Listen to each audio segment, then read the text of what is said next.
Good morning, Ms. Tabashe. Good morning, everybody. Good morning, Chairman.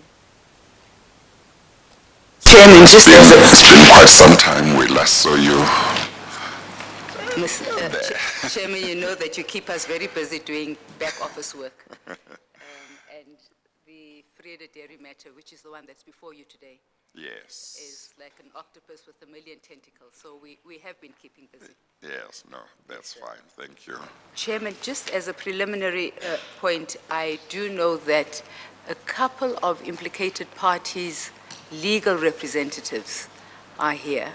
I don't know if you simply want me to place them on record by telling you who they are, or if you would prefer them to come up and place themselves. I think they should come up and place themselves on record if the intention is for them to be on record, but sometimes they just want to be present informally and not formally. Maybe I should say those who wish to place themselves on record should come up and do so.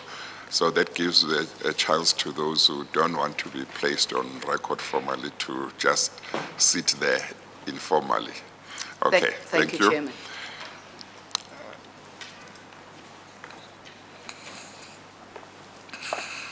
As to please the hearing chair, I am Alpheus Denga.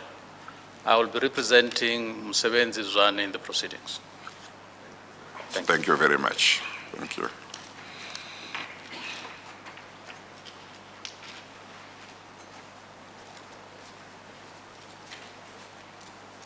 Good morning, Chair. Good morning. I am Ms. Tlilai from Morocco Tennis.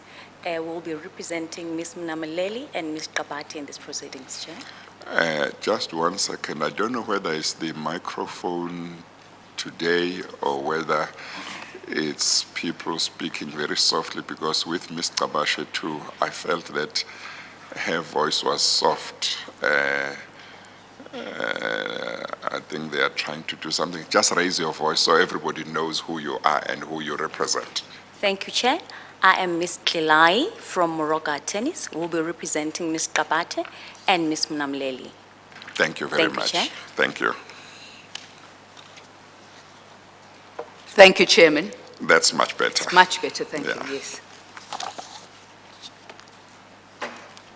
Chairman, in terms of the hearing schedule of the team, today, in fact, for this week, we will be leading the evidence of matters that occurred in relation to the Vrede Integrated Dairy Farm, which we, in short, call the Vrede Dairy Farm.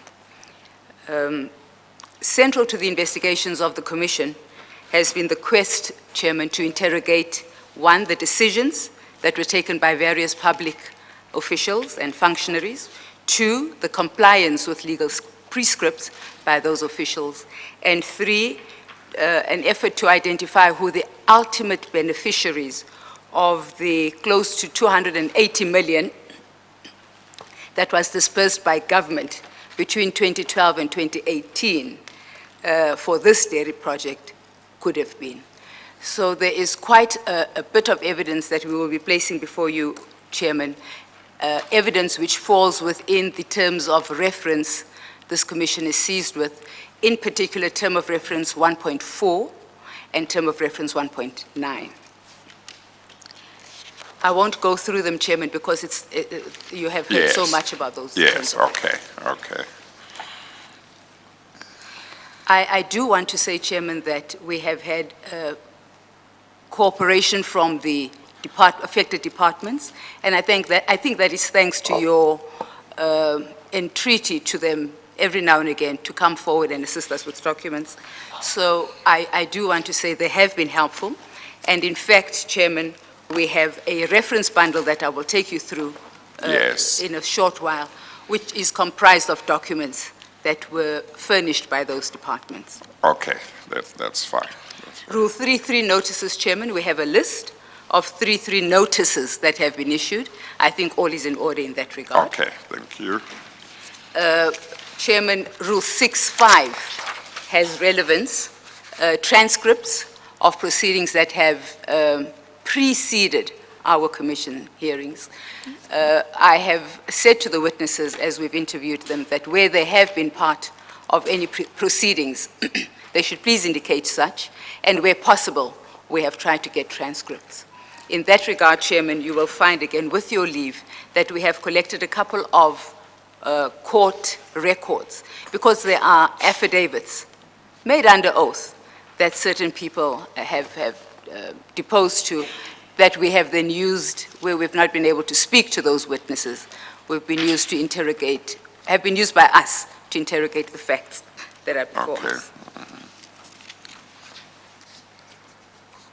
Chairman, next, I will then go through the exhibits that we will be handing up this morning. This particular chapter falls under the H for happy, HH series, Chairman. The witness bundles for today are marked HH1 and HH2. However, Chairman, we have been furnished with a supplementary affidavit by the first witness, who will be Mr. Jankelson, because of your directive that, where possible, any amendments should be done prior to the hearing. And that really is the essence of what that supplementary deals with. It also has an annexure, a new annexure, but the bulk of it just really deals with just corrections that we would normally have done in the course of the first 10 minutes. Okay. So, Chairman, we then end up with Exhibit HH 1.1 and 1.2 in respect of Mr. Jankelson, which we will ask you to admit into evidence.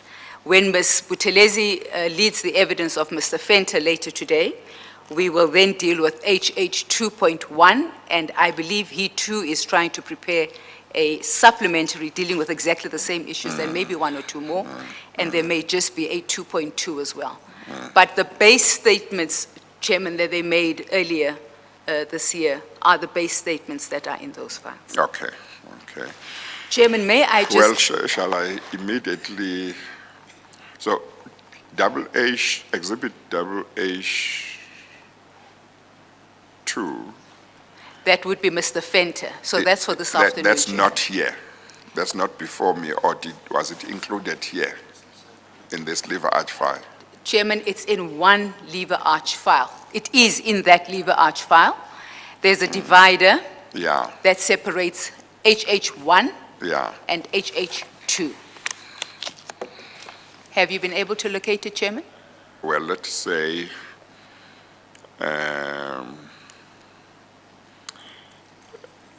in regard to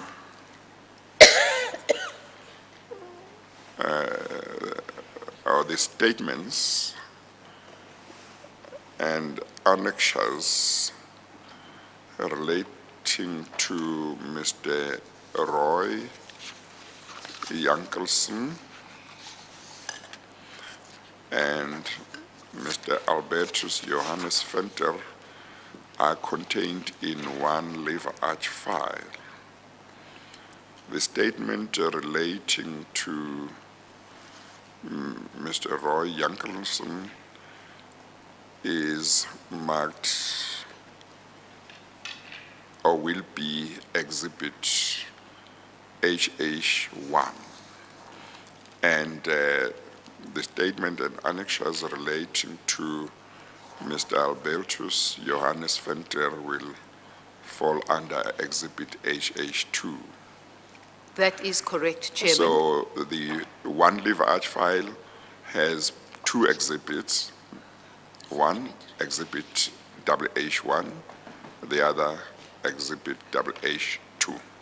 That is correct, Is that Chairman. right? Save that Yeah, because of the supplementaries where they're just making those minor, Yes. largely amendments. Yeah. We have then split that to a 1.2, yeah, a 1.1 and a 1.2 to accommodate the supplementary. But one still refers to Mr. Jankelson's statement, HH1.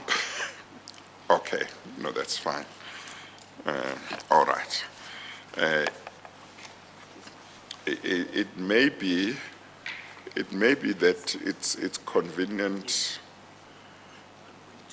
if possible, to keep each statement and its annexures either or the statement and annexures relating to one witness under one exhibit, even if it means the file must be a smaller file, it's much more easier than if we put more than one into one leverage file.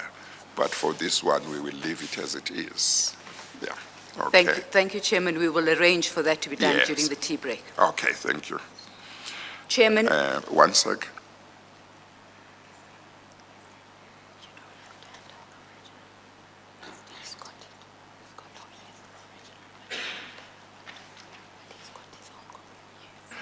Thank you. Thank you, Chairman. Chairman, then additional documents that we will be using over the 2 weeks that we will be dealing with Estina. We have a week now, Chairman, and then a bit of a break and another week of hearings, is formulated in the following manner, Chairman. The one is Exhibit HH, reference bundle, A, B, and C, because it's been filed in 3 files. Those are the documents I say we'll be referring to that we got largely from the departments that have tried to assist us. The second bundle, Chairman, is Exhibit HH, legislation bundle. Again, just for your ease of reference, Chairman, in case you need to refer to any piece of legislation. Yeah. There again, we've got an A and a B only because it was a rather bulky piece of work. Okay. The last one, Chairman, is Exhibit HH, media bundle. There are a number of media articles that have been published on the free-headed dairy matters. Yes. We thought it might be convenient for you to have the more important ones we could identify in a file, and we'll use them again over the next 2 weeks of hearings as we call different witnesses. Okay, no, that's fine. Chairman, might I just say that what we have also done is take the report of the public protector. Again, just for your ease of reference, we know it has already been, I would like to think it's been handed up, but that is sitting in the legislation bundle. So as and when we need to refer to it, and that particular witness has not got it in his or her bundle, again, it's just for your ease of reference where we can actually read from it. It might be convenient if it's not in the legislation bundle, if it's either separate or it's part of these. I don't know how thick it is, but you might consider making it under a separate leverage file or something. I think it would be convenient that way. Certainly, Chairman, that we can, that can be arranged. Thank you.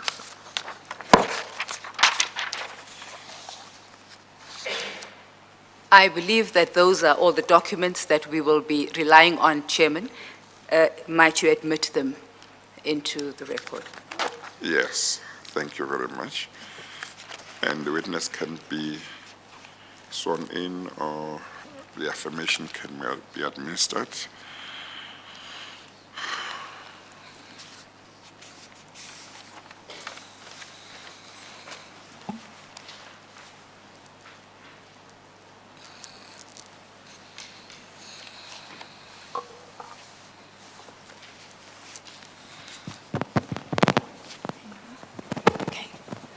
Please state your full names for the record.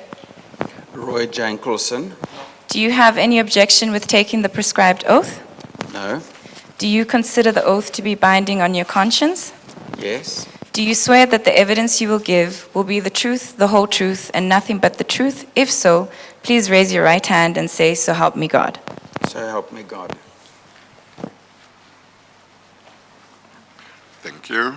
Thank you, Chairman. Yes. Chairman, if I might just inquire from you, for your convenience, we have a supplementary affidavit that corrects particular paragraphs.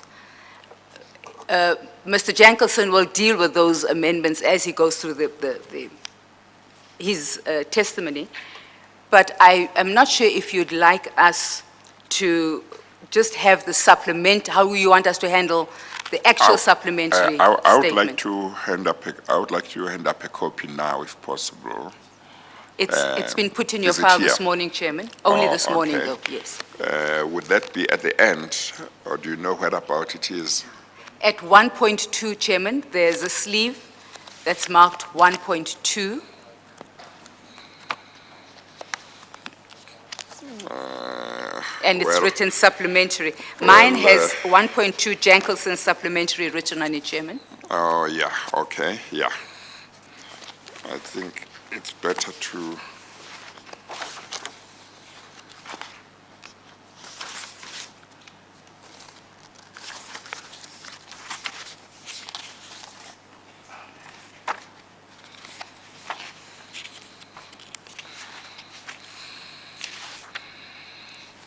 Okay, and that's fine. So it's okay.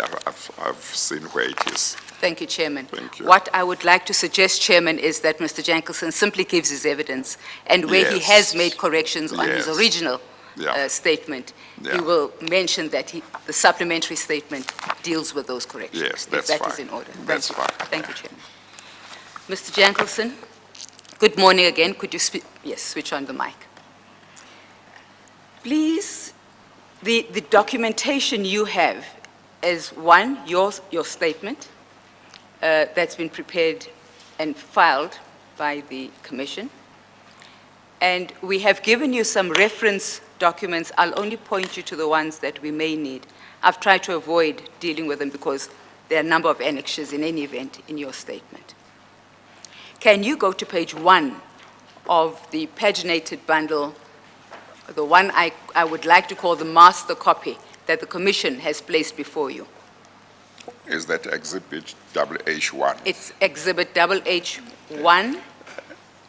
It really is 1.2, but it's your original statement. If you could turn to page 1 thereof. Are you there?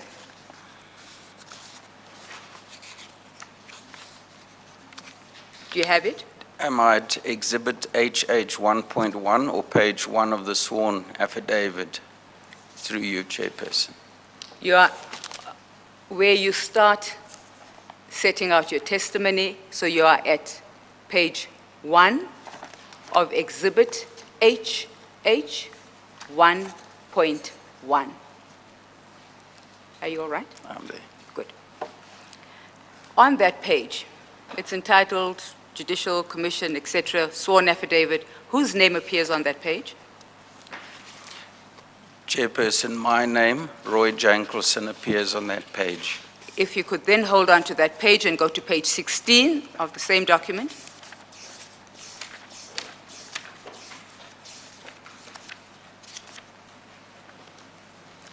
Could you confirm for the chairman whose signature appears on page 16? Chairman, my signature appears on page 16. And then, Your one is the top one. There are two signatures there. Is that correct? The top signature, Chairperson, the deponent, is my signature. Yes. The bottom signature is the Commission of Oaths. Thank you. on what date did you depose to this sworn statement or sworn affidavit? Chairperson, it was at Bethlehem on the 29th day of April 2019. Thank you, Mr. Jankelson. I would then want you to go to Exhibit 1.2, which is the supplementary statement you have submitted.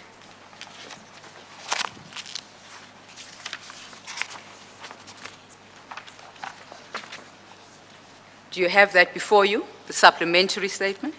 I do. On the first page of that, again, whose name appears there?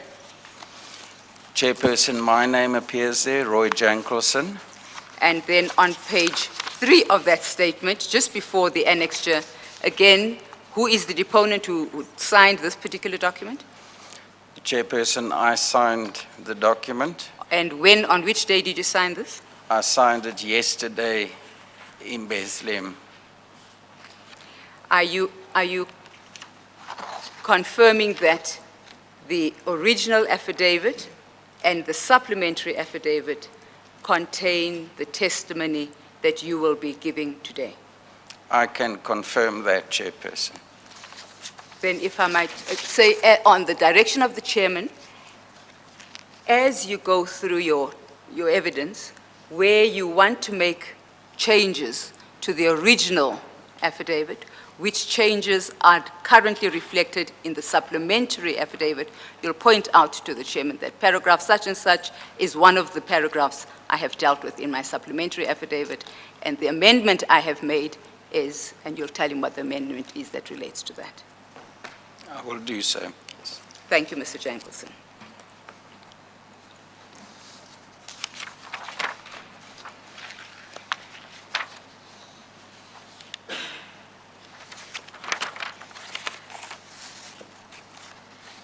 I suppose the starting question is, what brings you to the Commission, Mr. Jankelson?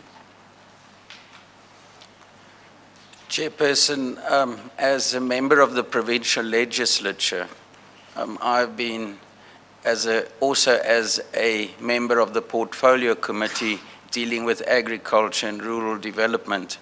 I've been, as a member of the legislature and a member of the committee, involved with oversight over provincial government projects, which includes the Vrede Dairy project. And since I've been in the legislature, since the inception of this project, I've been involved as a member in dealing with this project, in probing this project, and trying to get to the bottom of this project from the perspective of a member of the provincial legislature whose job it is to do oversight and ensure accountability over the executive. Could you explain to the chairman what the source of the information that triggered your interest in the Vrede Dairy Farm might have been? Chairperson, there were two sources that triggered my interest. The one was during a SOPA address when the Premier of the Free State, Ace Magashule, mentioned it, and at that stage it didn't trigger any direct interest in the project because the Premier mentions various projects, but there was subsequent to that an article in the Mail and Guardian which then generated my interest and prompted me to probe this project further.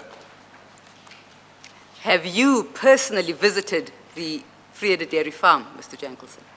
Chairperson, I have visited the farm on a number of occasions, so I am familiar with what the farm looks like on the ground and some of the activities that are taking place on the farm.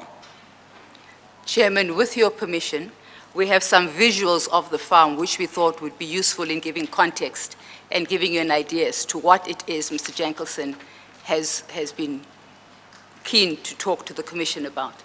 We have asked him to kindly identify the visuals and just speak to them very briefly. It at least gives you a context, Yes, Chairman, no, before we go any order. further. That's in order.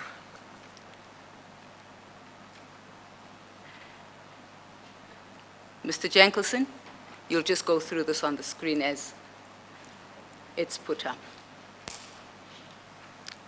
So far, I just see myself on the screen, Chairperson.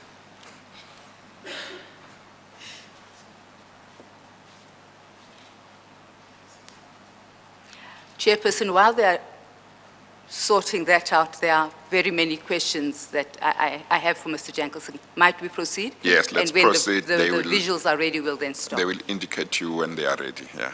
I thought I should ask you to give the chairman an idea as to how issues are raised in the legislature, just so that we as a country understand what your interest is and how you query issues that concern you in the legislature. Thank you, Chairperson. There are various ways through which we receive information in the legislature and through which we are able to carry out our constitutional mandate, which is to do oversight over the executive and to hold them accountable. We have committees in the legislature, and we as members of specific portfolio committees have the opportunity there to receive reports from departments. We receive their budgets, we receive their annual reports, their plans for the year, and various other documents in that committee, and we're able to probe their their presentations to us. We also have debates in the legislature where various MECs come and present their budgets and their plans of action to the legislature, and we're able to debate those issues there. But very importantly is that specifically in the Free State legislature, in terms of our rules, each member of the legislature is able to ask 3 questions of any MECs or the Premier every week. So we use that as an additional opportunity, because it does happen, as with the case of the Vrede project, which I will refer to later, that when the departments and the MECs are in the committee, that they don't always give us the information, and they are often protected by the chairperson of the committee. But when we ask questions through the rules of the legislature, they are obliged to give us replies within 10 days, failing which we can then request that those replies be placed over for oral reply during one of the sittings of the legislature. So that is an opportunity for us to ask questions, to probe issues in the legislature, and to get more detailed information, especially in written questions, where you can ask more detailed information than you would be able to perhaps do in a sitting or in committee. Thank you. Chairman, it would appear that the visual presentation is ready. Okay, thank you.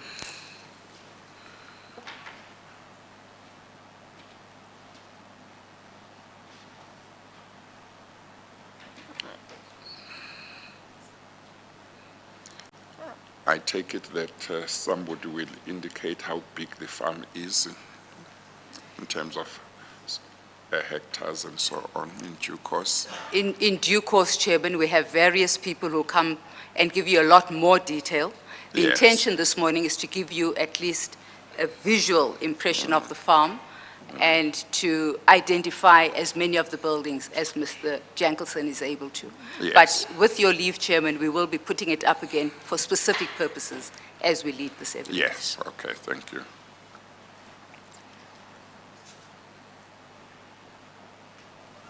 Mr. Jankelson, can you start with the very first slide? Chairman, is that clear enough for you? If you Yes, could- it is. It's If you very could clear. identify, I'd like you to start with the gate. I know it's not a very clear picture, but if you could give the chairman just an idea as to where the entrance would be. Chairperson, if you don't mind, I'm going to use this screen because That's that fine, one's yes, a little bit that's far fine. for me to Yes. see. Yes, Right in the distance, Chairperson, you'll see 2 small walls just below the mountains. That is the entrance gate of this facility. So there are 2 walls. I'm There's a sorry, you talk about a mountain. I don't see a mountain there. in the distance, Chairperson, there, Very far. very far. Oh, okay. And then behind now There's we've a moved forest forward. there. Chairperson, if we can go back to the gate. Yeah, You'll see behind that silver shed yes. are those small 2 walls. That is the entrance gate. And then we have a gravel road that leads into the Hang on, facility. I'm sorry, hang on. I see is it a shed or something? The gray one, the largest. Yeah, gray, the gray one. gray building. shed. Is there? Behind that, the small, There's a the gate. 2 small walls, that is the entrance to the farm. You'd think there were 2 cows or something, those brown stumps just Oh, yes, in front yes, of. okay. That gray building. That is the gate. That is the gate, Chairman. Okay. Chairman, they are very relevant because according to the initial proposal, that gate was supposed to cost 2.6 million rand. So that's why it is relevant.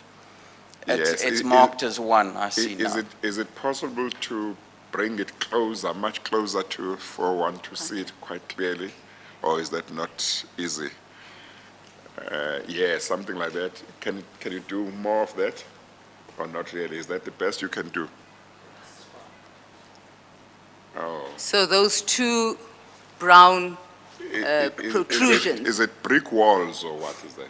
Mr. Jankelson? Is it brick walls? Chairperson, they are 2 brick walls, yes, with a gate in between, yes. With a gate in between? Okay, all right. Now I know. Thank you.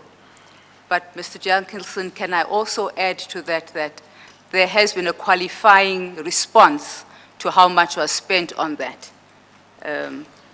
Please tell the chairman what you have also heard about the qualifying response, just so the chairman has a clear picture from the outset. Chairperson, yes, the initial proposal that we received was that the gate would cost 2.6 million rand. The gate.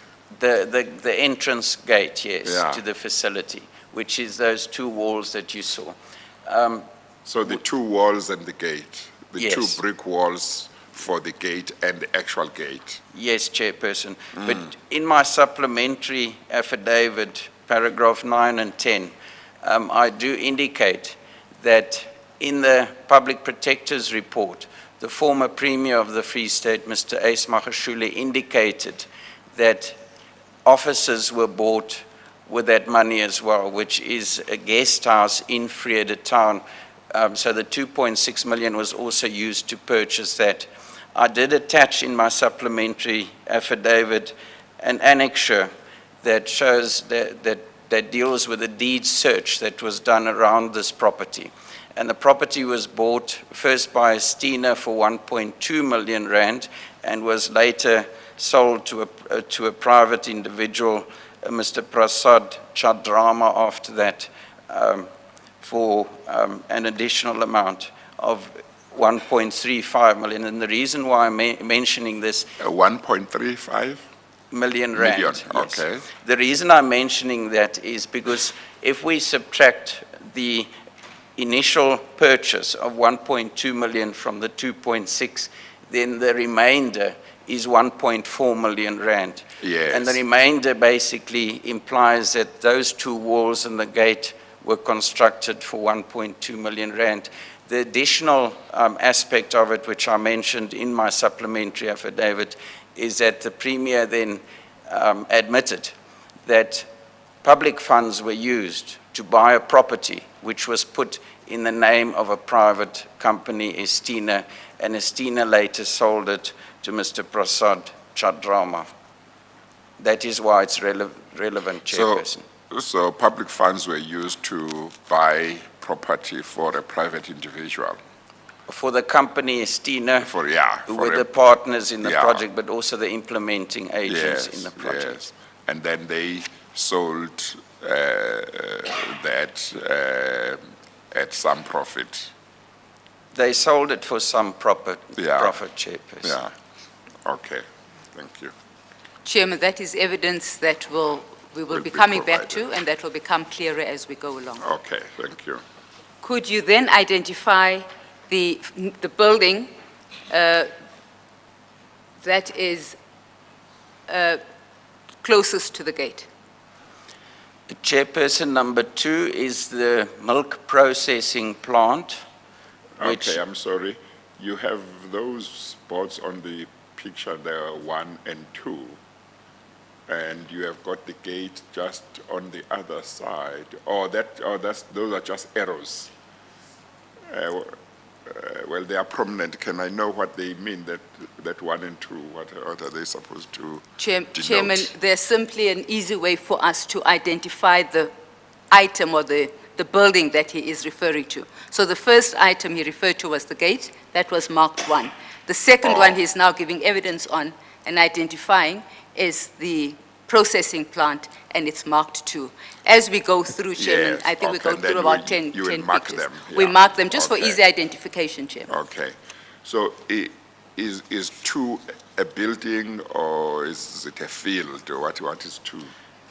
Chairperson, 2 is the milk processing plant, and in the initial proposal, 30 million rand was allocated to this together with the milking parlor, which we will see later. So that grey building there is the processing plant, which has a large amount of equipment in it and has never been used. It's dysfunctional at this stage. In fact, after the FTC, the Free State Development Corporation, took over the project, they indicated that they'll have to spend a large amount of money to replace most of the equipment inside there. Yes. The next building, which is marked 3, can we go to that one? What is that building, Mr. Jankelson. Chairperson, 3 is the workshop and storage facility of the farm. Okay, you know, this arrow number 3, it's quite clear that it points to that building. But the 1 and 2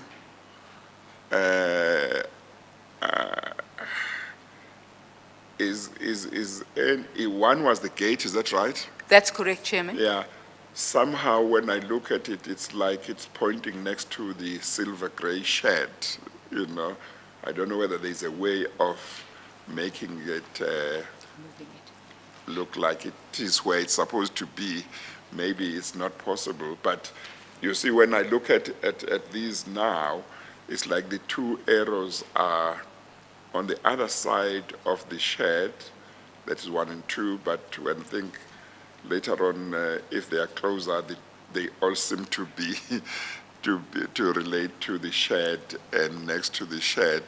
That might be my poor reading of these things. No, Chairman. If there is a way, then it would be helpful. Maybe by making the arrow actually touch the building, that might help, and making the arrow touch the gate, then it will make it easy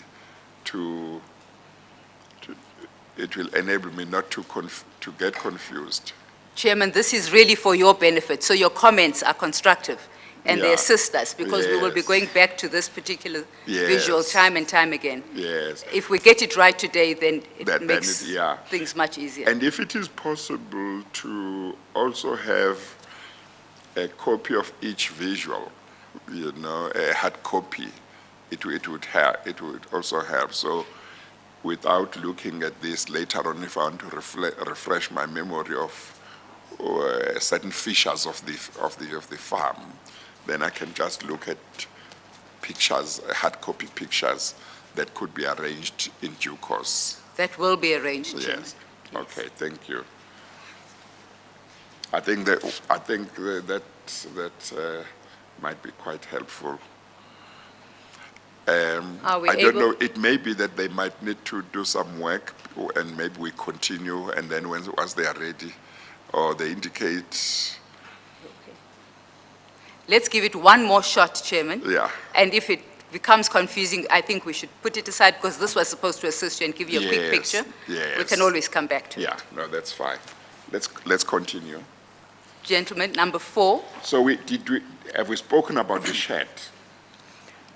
Because we are now going to talk about the 2 other buildings, but there's that shed. Have we spoken about what happens in that shed or not? Or is there nothing of significance about it? Mr. Jankelson. Chairperson, number 3 is that shed with a silver roof, and you'll see on the right underneath are some tractors, and on the left there is a brick structure. Those are the storage facilities for equipment and other items such as additional feed, fertilizer, etc. So it is basically one of the storage sheds on the farm. Yes, and 2, does 2 relate to the silver shed? It looks like corrugated shed.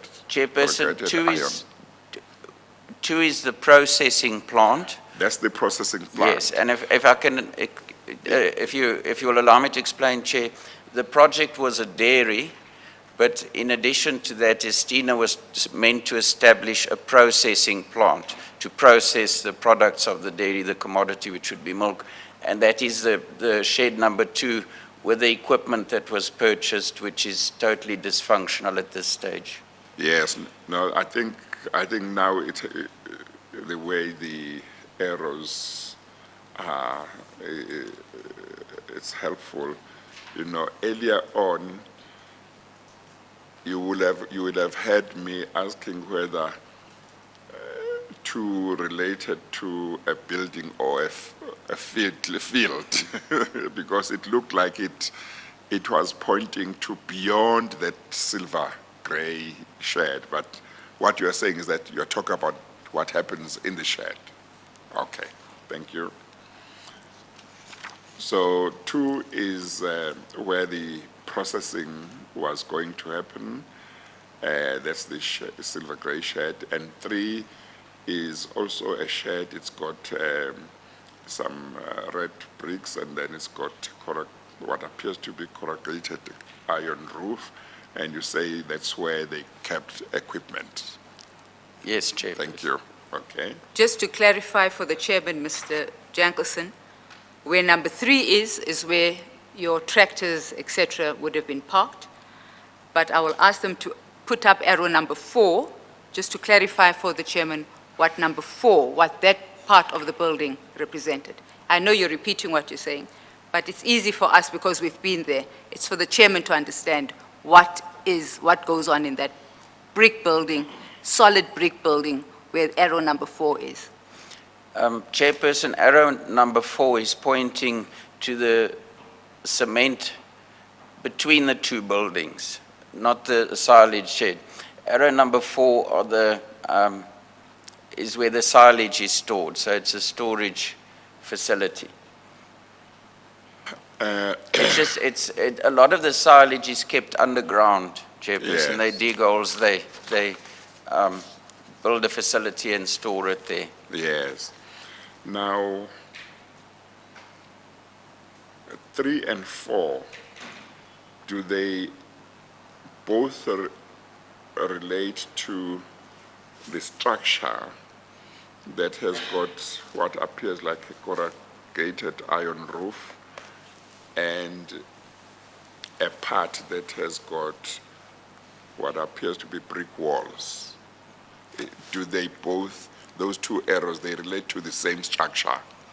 No, Chairperson. 4 is a separate structure behind the other building at the back, or next to the other building in the back, in the background.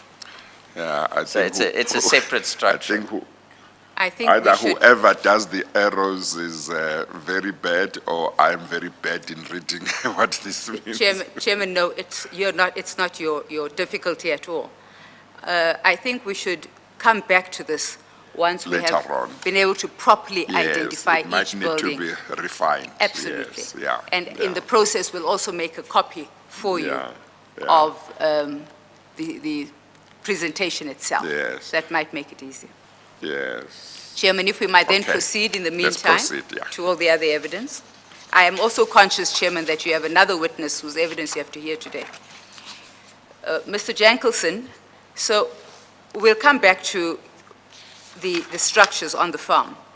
But in the meantime, the evidence I'm going to take you through now, drawn from your statement, which I've read, will first deal with your interaction with the provincial government regarding the concerns you had about that particular farm. Secondly, I'm going to be asking you questions relating to your interaction with the Office of the Public Protector. Third, I will be exploring with you matters relating to the beneficiaries, your concerns around the beneficiaries, and then any other additional matters. So we're dealing with the provincial government, we will be dealing with the Office of the Public Protector, we'll deal with your concerns around the beneficiaries, which I know you've expressed, and then lastly, we'll deal with any additional matters you want to bring to the attention of the chairman. Let's start with the provincial government. The term Mohuma Mobu, what is your understanding of what that term was supposed to represent? Chairperson, I was first confronted by this term when I was requested by Mr. Mosebenzi Zwane, who was former MEC of Agriculture in the Free State, to meet with him in his offices at Glen Agricultural College on 17 November 2011.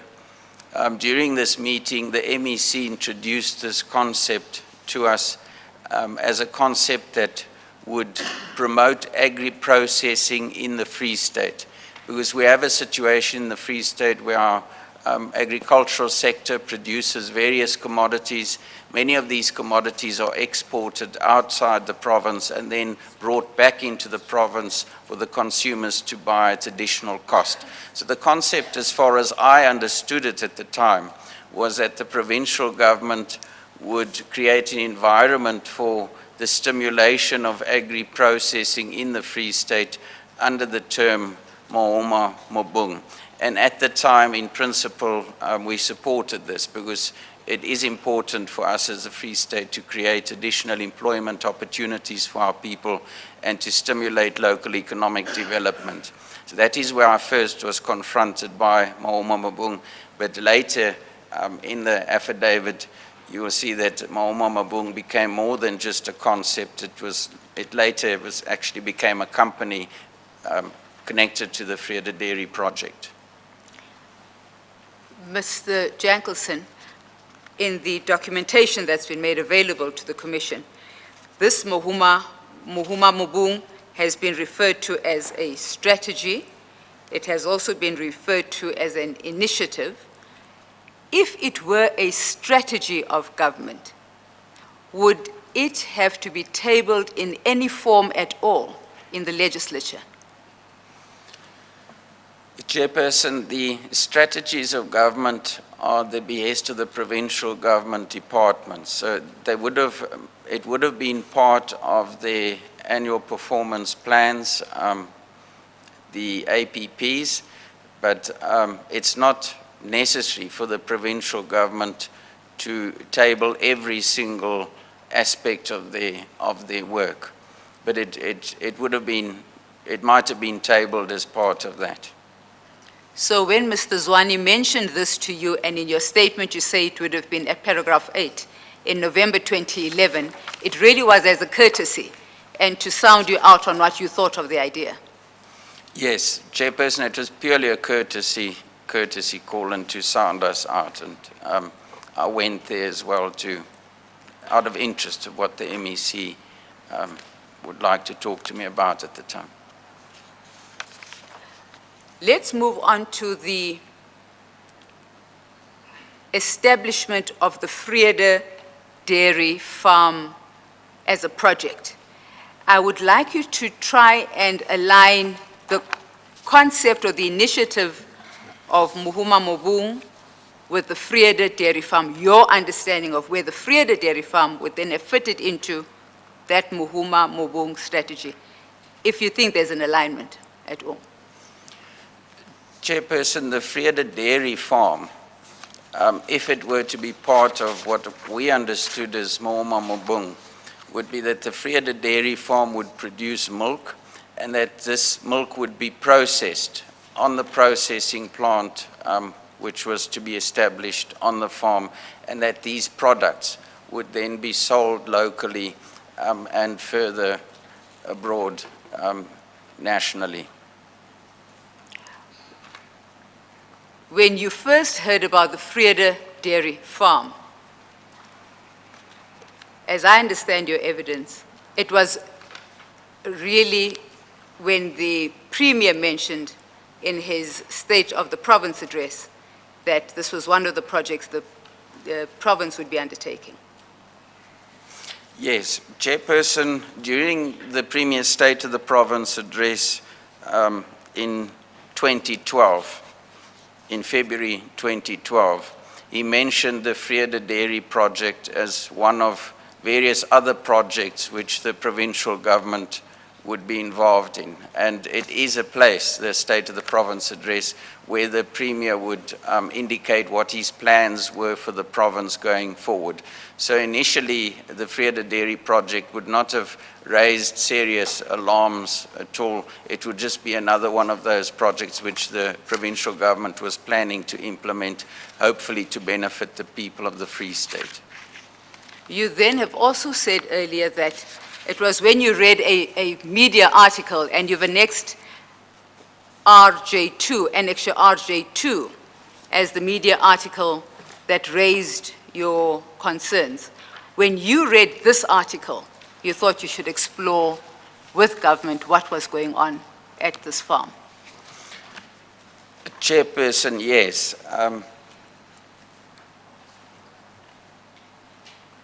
In 2013, the Mail and Guardian published an article, which I've attached in my annexures. The heading of the article raised serious alarms with us because the heading says, "The Gupta's Land of Milk and Honey." And then it goes out to link a family which we didn't have much interest in at the time, and which later became relatively notorious for all the wrong reasons. But it basically linked this family to the farm and also raised concerns that there might be various irregularities regarding this project. So that is where my specific interest was initiated. What steps did you I then? see that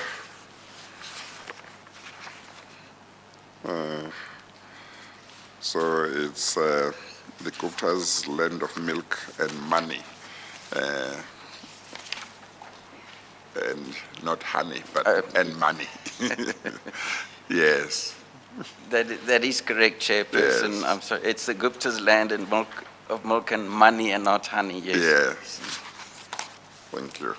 I'd prefer honey to money, Chairperson, when Well, reading if- such an article. If you have got money, you can buy honey.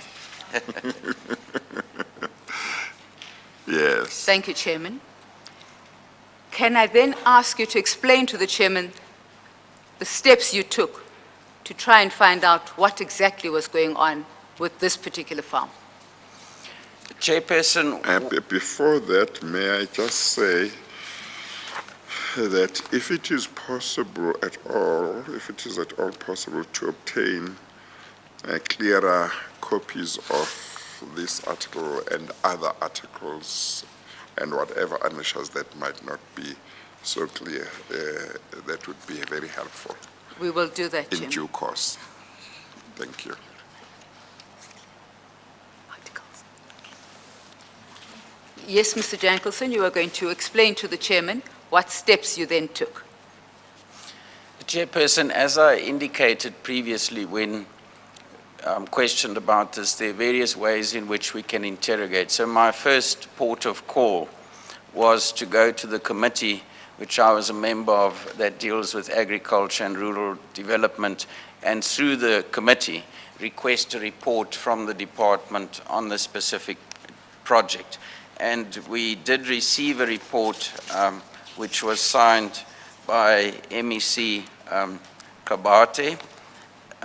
I've attached it as Annexure 3 on the 10th of July 2013, and this report is addressed to the then chairperson, Ms. Ngwandana, who was chairperson of the Portfolio Committee of Agriculture and Rural Development. And in this report, various aspects relating to the dairy project are indicated, information which we didn't have previously. For example, that representatives of the department had visited India to investigate and look for various partners in this project.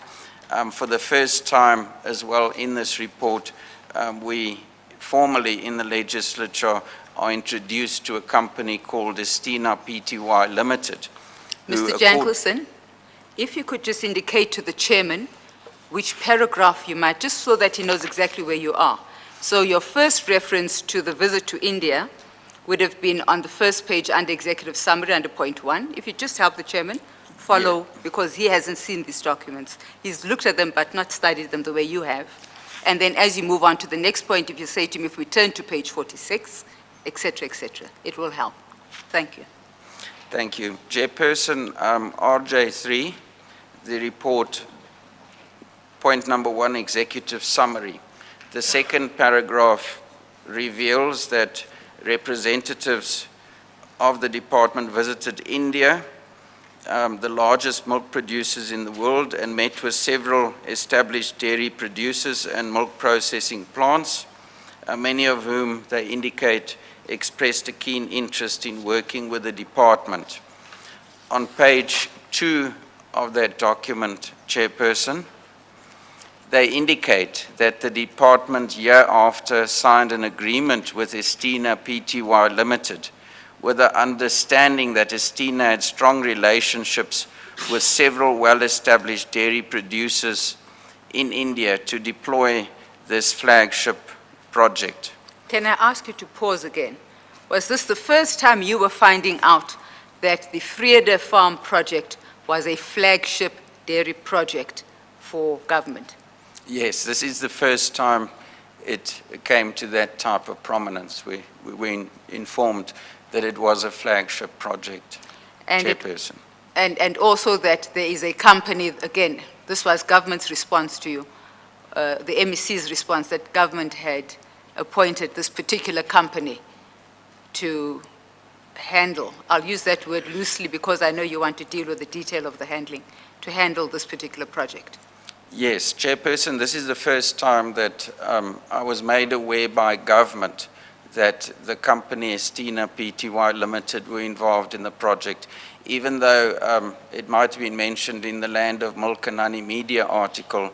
I prefer to get first-hand information through reports or through our questions or other documents from the provincial government to confirm. I prefer to use those source documents than to rely on media reports. Yes, continue. The investment that was made. The second paragraph, Chairperson, indicates that a phased investment by partners in the project is based on a total projected investment of 570 million rand. The first phase implementation of the project is based on an initial grant of the department, whereby a total of 114 million is required per year. This will add up to a total committed grant of 342 million rand over a period of 3 years, and that is money that would have been sourced from government. The second phase implementation is the processing plant by Estina for the amount of 228 million rand in the second year of implementation, and they indicate here that they were still in the process of implementing the project, but later it was confirmed that Estina did not meet this obligation of the processing plant because it never became functional. And in fact, Estina did not invest 228 million rand in this project as indicated. The other detail on it deals with the dairy infrastructure, the various phases, the phase 1, the dairy infrastructure, phase 2, the processing plant, product market and sales, and then on the third page, Chairperson, it deals with this project as a flagship project. If you go to the middle of page 3, Chairperson, and you'll see a heading, Overarching Benefits for the Province and the Nation. The first bullet point says, in line with the Agri-BEE business norms stipulated by government, it has been agreed that a new special purpose vehicle be created in which Estina will hold a 49% share, while the remaining 51% shares will be distributed to selected grant recipients. Now later in my affidavit I deal with this in more detail because later I will explain that Estina received a 49% share of the project, but only committed a 40% funding to this project in equity. So there's basically a 9% equity bonus in terms of shares for the amount of money that they put in.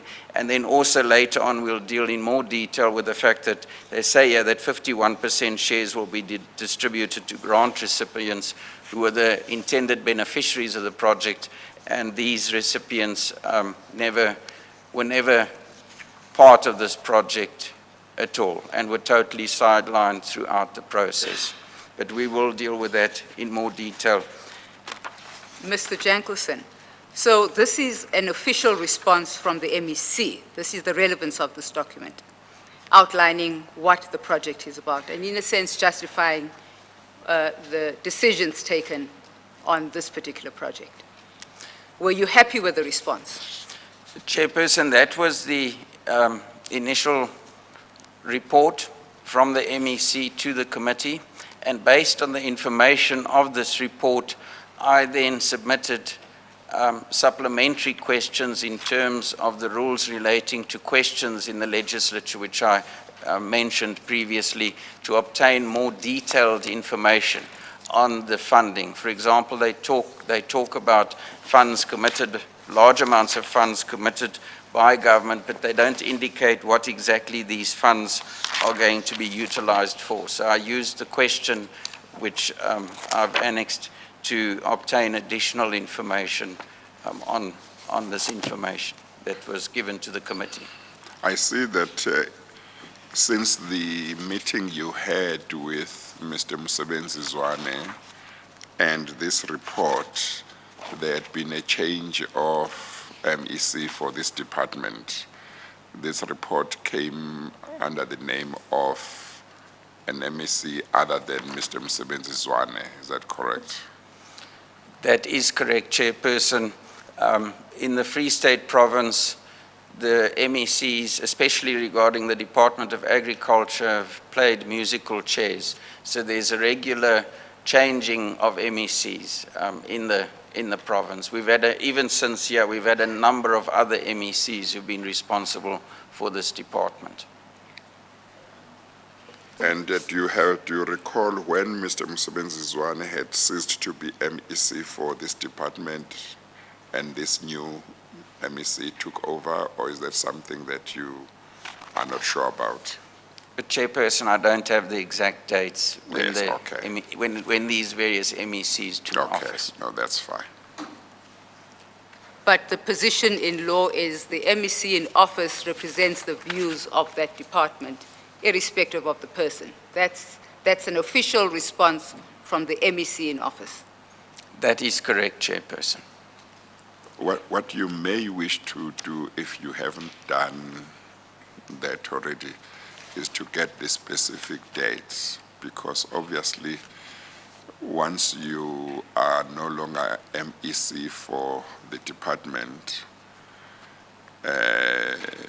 you are not responsible for what happens in the department after you have left. But for the period that you were MEC, you are responsible. So if that information can be obtained, that would be helpful. Then one knows which MEC is responsible for what happened when. Thank you, Chairman. Okay. Chair, if I may assist, it was MEC Zwane who initiated the project, and Yes. most of the implementation was under MEC Kabate. Okay, no, that's fine. Thank you. If we might just tidy up this point, Mr. Jankelson, by going to Annex to RJ9. You have said that you interrogated the issue further. Unless you want to deal with a different annexure, I have looked at RJ9 and your statement and thought this might be what you want to take the chairman through, very briefly, as the more detailed response that you referred to earlier. Yes, Chairperson, RJ9 was a response to various questions that I submitted through the legislature to MEC Kabate, which he replied to on 13 November 2013. And why this specific annexure and document is very important is because this reply is also what prompted me to request the public protector to investigate this project. Yes. Chairperson, if I can, would you like me to go through the response of the MEC? Ms. Kabashe will guide you which of those she would like you to highlight. Thank you, Chairman. I think this is a particularly important document, Mr. Jankelson, because it sets out what was planned in terms of funding for this project. If you can then just very briefly, and then take the chairman through paragraph 3.2, which details some of the amounts that the MEC says were spent on this project. Chairperson, 3.2, the question was, what were each of the respective amounts spent on since the project was initiated? The first bullet point, the MEC indicates establish 151 hectares of crops and fodder, which are maize crops, which were planted on 86 hectares. I'm sorry. Will I not understand 3.2 better if you start at 3.1? Chairman, Mr. he had set out 3.1 a little earlier, the 114 per annum. Okay, maybe you can just quickly deal with it. Maybe I missed it. Yeah, 3.1. Chairperson, I'll go through each Yeah. question then. Yeah. 3.1, how much money has been spent on in each year since the project was initiated?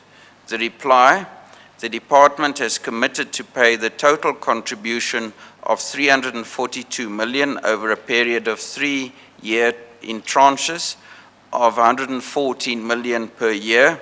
The first contribution was done in 2 payments of 30 million and 84 million, which is equal to 114 million in 2012. Question 2, what were each of the respective amounts spent on since the project was initiated? Bullet point 1, the MEC indicates the establishment of 151 hectares of crops, and then they mention the various crops that have been planted, and also the cost of seeds, fertilizers, inputs, and diesel, which was 319,290 rand. The second bullet point relates to labor cost of 1,309,097 rand. Bullet point 3 indicates that a silage bunker was built for 5 million rand. The next bullet point indicates the construction of gravel access road of plus minus 2 kilometers, and they indicated it was completed at 1.2 million rand. Then they speak to the cattle shed, which cost 500,000 rand, a security gate and guardhouse of 2.6 million rand, which I also mentioned previously when we dealt with the photographs, a temporary veterinary laboratory of 300 million rand. No. Your reading of that number is not correct, Mr. Jankelson. Which number would that be? The vet. It's 300,000. It's 300,000, sorry. Yes, the temporary veterinary laboratory of 300,000 rand. Sorry, I'm talking so many millions, I get confused between the two. Cattle feed plant of 7.35 million rand. A milking parlor, a 10-point static parlor and 72-point rotary parlor and milk processing plant of 30 million rand and 50,000. So it's 30 million and 50,000 rand. The purchasing of farm equipment, tractors, 2 John Deere tractors and various other tractors at 2.36 million rand. Equipment, which they indicate here are things like plows, cultivators, maize planters, boom sprayers, fertilizer spreaders, water browser, diesel browser, spray guns, generator with welding machine, balers, disc mowers, harrows, wheel rakes, tipper trailers. I'm going very fast through them, Chairperson. The total cost of the equipment was 3.5 million rand. The farm tools, which is the next bullet point, and this includes spanner set sizes 1 to 36, ring spanner and screwdriver, socket set, heavy-duty vise, trolley jack, a pick, shovel, silage fork, axe, rake, saw, spot lamp, grinder, which is also includes gardening tools, basically, air compressor and drill machine, for what I thought was a staggering amount of 2.5 million rand, Chairperson. If one looks at it, it's a couple of tools and garden equipment. Yeah. The purchasing of dairy cows for 6.2 million rand, and this is also very relevant to the Public Protector's report eventually, because we did get additional quotes for this, Chairperson. The next bullet point, the land surveyor, agriculturalists, accounting fees, office equipment, insurance, salaries and wages, professional fees, administration fees, and legal fees together cost 12 million rand. So it's basically all the administration around it was 12 million. And then they secured a pasteurizer, dairy equipment, and irrigation equipment for 37.7, just over 37.7 million rand, Chairperson. And this reply is very important because when one looks at it, just a cursory look at this, it immediately raises alarms Yes, I mean, that they inflated. 2 tractors, that first bullet point under purchasing of farm implements, 2 tractor John Deere tractors, and 2, what, I don't know what a tractor TAFE or whatever it's called is, but 2.3 million rand. Do you know what a tractor TAFE is or whatever? I don't know what the pronunciation is of TAFE. Chairperson, I think it refers to the fact that they bought 4 tractors, 2 different, 2 of one kind and 2 of another kind for 2.36 million. Yeah. And it's sounds so unrealistic and excessive. Chairperson, if I can just stand still on this, I'll mention it in some of my other annexures as well, is that during this time, the National Department had donated about 40 million rands worth of tractors and equipment to the Free State. So one of the issues that I raised as well is that why is it necessary to purchase additional equipment and tractors when in fact many of these tractors and much of the equipment were standing at the showgrounds at Vrede town. And So a lot of them, there were tractors that were physically available that had been donated by the National Department. yes, Chairperson, I'm of the opinion that those tractors could have been used for Yes. this. And they were not being used, they were just there, as your understanding at least, Chairperson, at that time. they stood at the showgrounds and various other storage places. We were even informed that some of them were stored at this farm for a long time. And then what they did with those tractors is they eventually allocated them to districts. They formed 5 entities in the districts, donated these tractors to those entities, and those entities then sold those services back to government to plant for various projects and emerging farmers. So what I indicated at the time is that that grant from government of tractors and equipment was used to create another layer of bureaucracy and another layer of people who were then using this equipment to obtain funds from government. But that wasn't part of my Yes. affidavit to the Vrede Dairy project. It's just for background information. Okay, Chairperson. okay. Chairman, I notice we're beyond 11:15. This might be a good time to take the tea adjournment.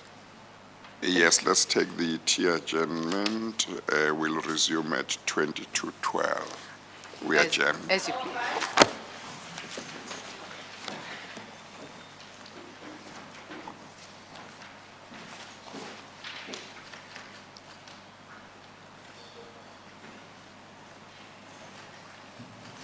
now.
Thank you, Chairman. Chairman, I don't need this. I saw what happened.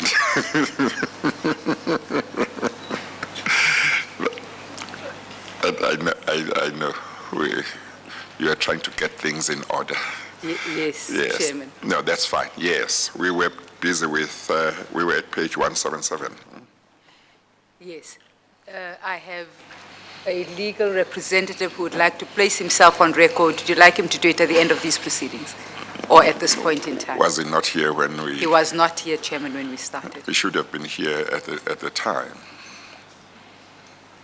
Your prerogative, Chairman. Yeah, let's carry on. He will place himself on record later. Thank you, Chairman. Yeah. Mr. Jankelson, we are going through Annexure RJ9, and you had dealt with the matters under 3.2 in a bit of detail. You are now at the bottom of page 177. And if you could just summarize what's set out in 3.3 and 3.4, just the relevant parts of that. And then if you could just tidy up your input on this particular document. Thank you. Chairperson, question 3, whether any outside individuals or companies have been paid any money in respect to this project. A, who are these respective individuals? The next page, the reply to A says Estina. That's 3.3, huh? Question 3.3. Okay. The next page, A indicates the reply being Estina. And 3.3B, what services were provided by these respective individuals and companies? B, the reply indicates Estina to ensure the implementation of the project in the district with due skill, diligence, regularity, and expedition, and complete the project. But a little bit further on, I'm not going to read through everything, Chair, with your indulgence. Yes. A little bit further on, very important, in the reply, the MEC indicates part of the responsibility of Estina is to ensure that sound financial management and accountability systems are in place and provide the department with monthly and annual reports as in line with the monitoring and evaluation system of the Department of Agriculture and Rural Development. Question 4, what is the total amount that the department plans to spend? This was replied to in the report as well, 570 million rand, of which the department had committed a contribution of 342 million and over a period of 3 years. The reply to question 5, which was when will the project be completed? The reply indicates the Vrede Dairy project was initiated on the 5th of July 2012 and is envisaged to be completed by July 2015. What are the expected outcomes of the project for the Free State province and their various overarching benefits for the province and the nation? Here as well, in the first bullet point, they refer to the project being in line with Agri-BEE business norms stipulated by government. Estina proposes that a new special purpose vehicle be created in which Estina will hold a 49% share, and then the remaining 51% of the shares will be distributed to selected grant recipients. Estina will provide the required capital injection as well as technical know-how, which will be provided by Paros. It is envisaged that the integrated agribusiness project will become a center of excellence for the Free State and even neighboring provinces. Chairperson, and there are various other aspects here relating to basic business, financial management skills that they want to implement, cooperative processing, value adding, marketing facilities, etc., which are in the reply. Again, we ask who is the private sector partner, and again the MEC replies at 3.7, Estina. 3.8, how much money will the private sector partner invest in the project? The total project cost is 570 million, of which Estina will contribute 228 million rand. What is the agreement in 3.9? The question is, what is the agreement between the province and the private sector partner in terms of the investment? And they indicate here, the department has entered into an agreement with Estina for the construction and implementation of a dairy project with infrastructure. The first phase of the project involves setting up the dairy parlor with in-house capacity of up to 1,000 cows to supply milk to the parlor. The dairy construction will also include, among others, feed storage, feedlots, land cultivation for feed on 4,400 hectares of municipal land. The second phase of the project involves setting up of a milk and dairy products processing plant to produce packaged milk and other dairy products. Estina agrees in pursuance of the project for the formulation of a new legal entity, Mahoma Mabung Dairy Project Pty Limited, wherein Estina shall hold a 49% share and the farmers a 51% share. Mr. Jankelson, can I just probe one aspect here? Is it correct that what is being communicated here is that government will make the initial investment, and then it's only at the second phase of the project that Estina would then put up that processing plant? I'm looking at the evidence you've given to this point. Is that your understanding of what was going to happen? That is my understanding, Chairperson, in terms of the reply that I received from the MEC, yes. Yes, continue, just to summarize the last few points. If I can go to the next page, RJ 180. Chairperson, I'm going to skip the top section, which just deals with additional things that Estina will do. For example, just to provide beneficiaries with aftercare or mentorship in conjunction with extension support from the department, according to the scope of work for each project, shall use local laborers to provide evidence as per the agreement. These are just the last two bullet points at the top of the page. Yes. And then they indicate the training, mentoring and support will be assessed beforehand by Glen Agricultural Institute, and if it is not satisfactory, it will have to be rectified by the service provider. Now, why this reference to the beneficiaries is important is because up until now, to date, these beneficiaries have been totally sidelined for the project, and it is my opinion, Chairperson, that an agricultural project cannot exist without beneficiaries. It is not government's job to milk cows. In this specific project, the purpose would have been to identify beneficiaries first and then to implement the project and ensure that these beneficiaries are part of the project from the outset, because then they would be able to take ownership of the project, there would have been in-house training of the project, and they would have been given employment during the initial phases of this project as well.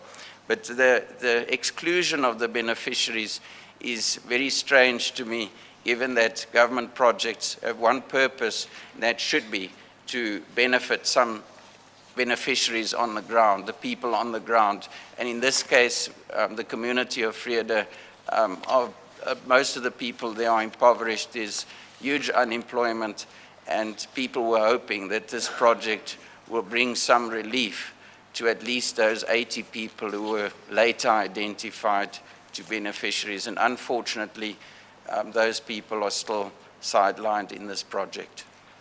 Mr. Jankelson, can we then turn to page 207, which is yet another response to your inquiries? I'm really just trying to deal with how the legislature, how government responded to the inquiries you made in your capacity as a member of the Portfolio Committee on Agriculture and a member of the legislature. And maybe before he does so, and please don't forget what the question was, as at the time that you received this report, was there in existence, to your knowledge, a study or a document that indicated that a study had been undertaken or some work had been done to say, if we want to achieve these goals using this kind of project, what are the steps that will be necessary? What are the skills that will be necessary? What will all this cost the department, and whether the result of that study showed that it would be worthwhile to embark upon this project? Was there any document that reflected that kind of homework? Chairperson, my understanding of this project is that certain individuals from the department and perhaps even some of the politicians visited India to try and find a partner for this project. So this project would have been, in my understanding, initiated within government itself, and that's where the idea of the project would have come from. And the documents that I received as well were only relating to the presentation made by firstly Estina, under the name of Estina and Paris, to government, and later the department to the executive committee, requesting that this department receive the necessary funding. And one of the issues that I referred to in my bundle of documents as well is that, and which is also referred to by some of the other bodies like the Treasury report, the National Treasury who investigated, is that no feasibility study appears to have been done. One would have thought, as you correctly indicated, Chairperson, that a feasibility study would be done beforehand to determine what the purpose of the project is, who the beneficiaries would be of this project, what the costs of this project would entail, and then also include the necessary time frames for this. But it appears that from the documentation that this project, and from the replies that I received, was basically an agreement between government and Estina. The beneficiaries were mentioned almost in passing and also used to justify the project, but were never physically involved in the project.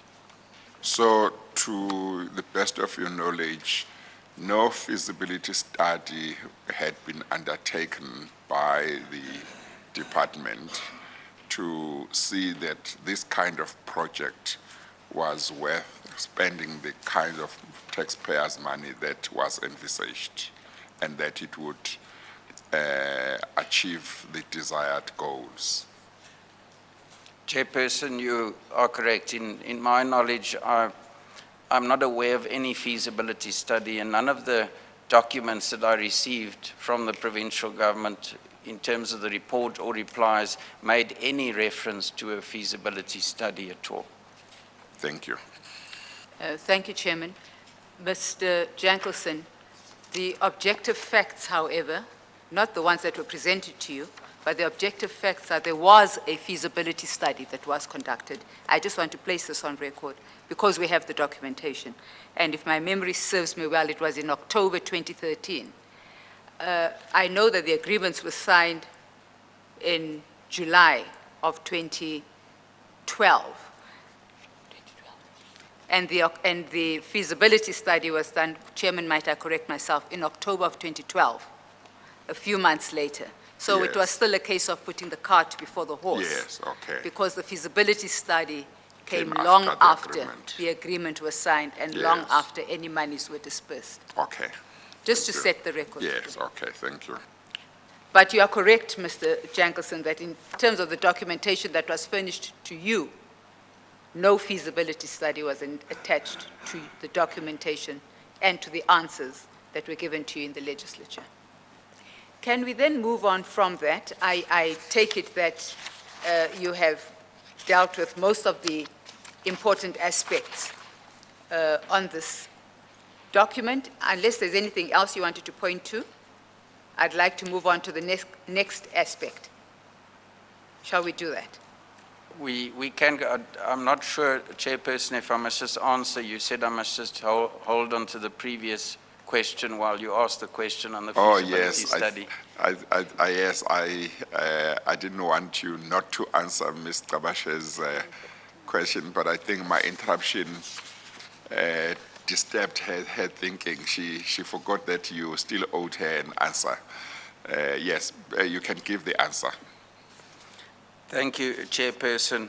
In a reply from an acting MEC, Ms. Oli Tlamleli, on 30 April 2015, she confirmed in a reply that Estina was appointed as the service provider, and when asked about beneficiaries, she said beneficiaries were residents from the areas surrounding the project, previously disadvantaged and with a keen interest in farming.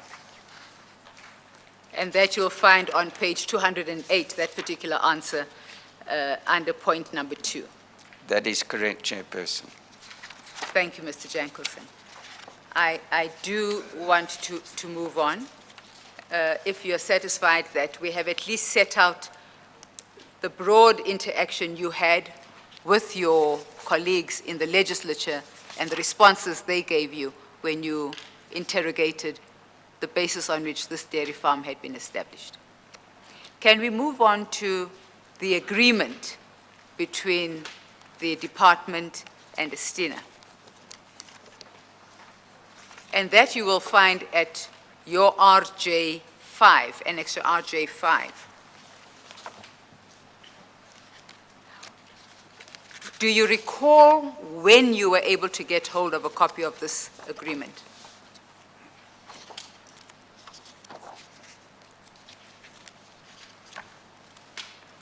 Chairperson, I can't recall the exact date. I've been involved with this project for several years, and I can't remember which documents I received in specific dates.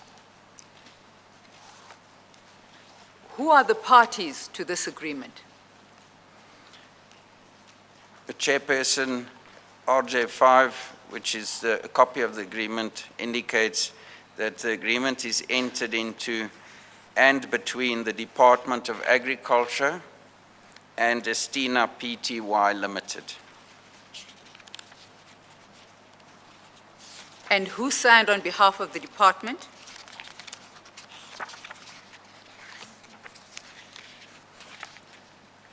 Chairperson, on page 143 of the document, it is signed at Bloemfontein on the 5th of July 2012 by the head of department, Mr. Peter Tabete, as witness SS Dlamini, who I presume was the former CFO of the department, if it's the same individual. Yes, and then on behalf of Estina? On behalf of Estina, signed on the same date in Bloemfontein, Mr. Gautam, Managing Director of Estina, Sanjeev Gautam, and as witness, Mr. R.J. Sharma. Can you then turn to the very next page, which sets out the obligations in the first phase? Chairperson, the obligations, 1, land acquisition, 2, environmental impact assessment, 3, feasibility study, 4, water reticulation, 5, electricity connections, 6, include identified beneficiaries in Agri-BEE entity, 7, set up of Agri-BEE entity and clarify roles of stakeholders, the department and Estina. 8, draw a project plan up in line with Estina proposals, which must have milestones and time frames for phase 2 as approved by the department. And 9, determine the dates for capital injection by Estina. Yes, thank you. What do you know about the acquisition of the land? And so that would be the 4.4 hectares that was acquired at Vrede. 4,400 Yes, correct. hectares, Chairperson. The land, as far as I'm aware, belonged to the Pumalela local municipality, and that Estina then signed a 99-year lease on this land for the purposes of implementing this project.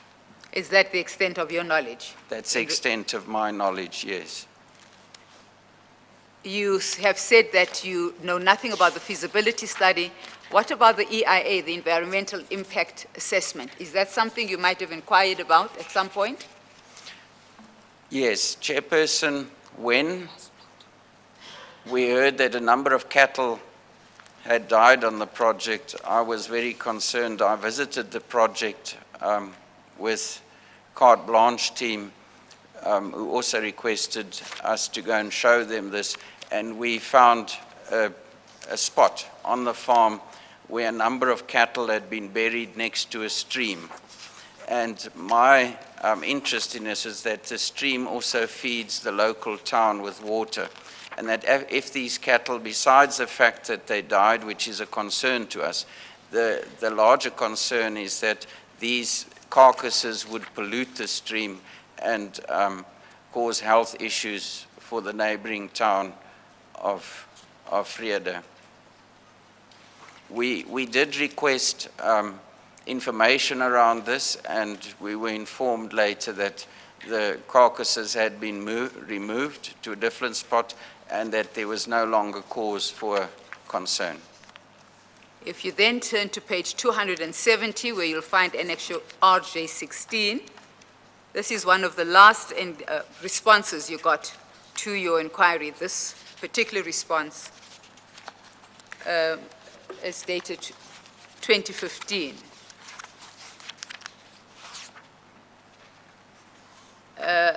Could you please take the chairman through again the responses that you were given as a committee / as the legislature to the issues that you were raising in that forum?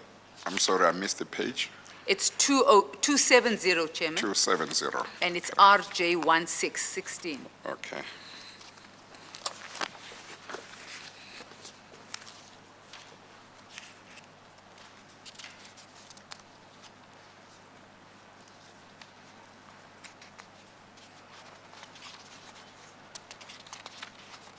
So it's addressed to a Mr. B.F.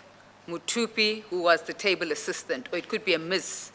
Mutupi, who was the table assistant, Free State Legislature. Could you speak to this document?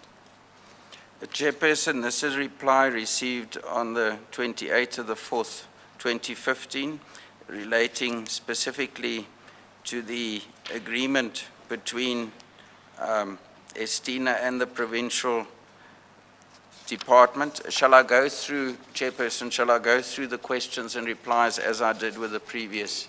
Yes, unless Ms. Kabash indicates you to highlight on this certain of them that she's interested in. Mr. Jankelson, if you could deal with question 2.1, I was hoping you could speak to it rather than read every clause, but I don't want to rush you. And I want it to be convenient for you to give these responses. I really just want them on the record as a response from the legislature. Chairperson, 2.1. What are the terms of the contract pertaining to the Vrede Dairy project between the provincial government and Estina prescribe regarding the cancellation of the project? And the reply is the party shall have the right to terminate the agreement without prejudice to any of its other rights upon the occurrence of any of the following acts. And then the first one on breach of the agreement as stipulated in clause 10, the breach of the agreement. So we can take it where the agreement was breached, they could terminate the contract. That's the first one. Yes. And they set out all the different parts of that breach clause. That's correct. Can you then go on to 2.2?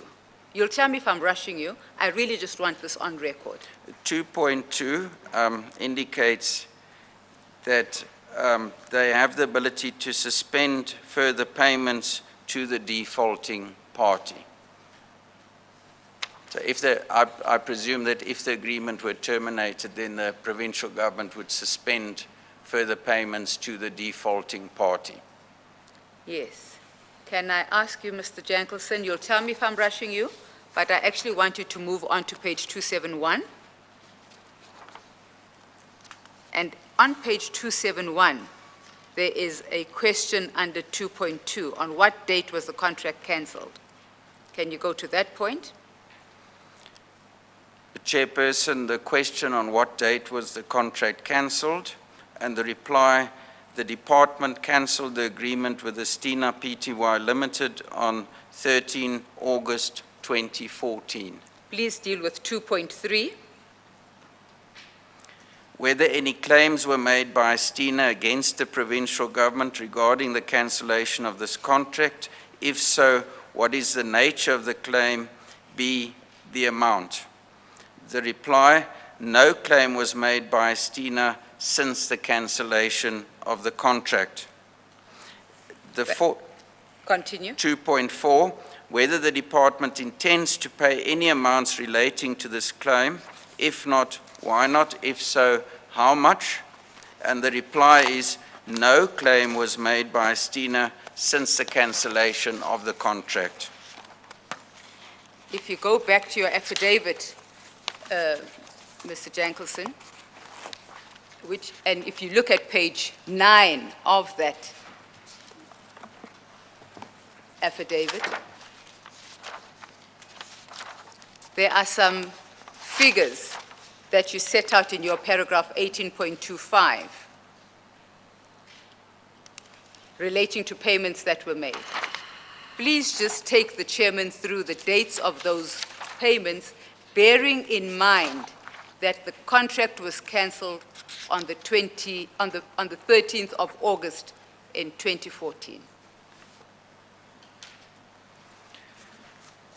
Chairperson, since the cancellation of the contract, the information that I have is that on 20 December 2014, and we mentioned the contract was terminated in August 2014, an amount of 29,950 million rand was paid to Estina by the provincial government department.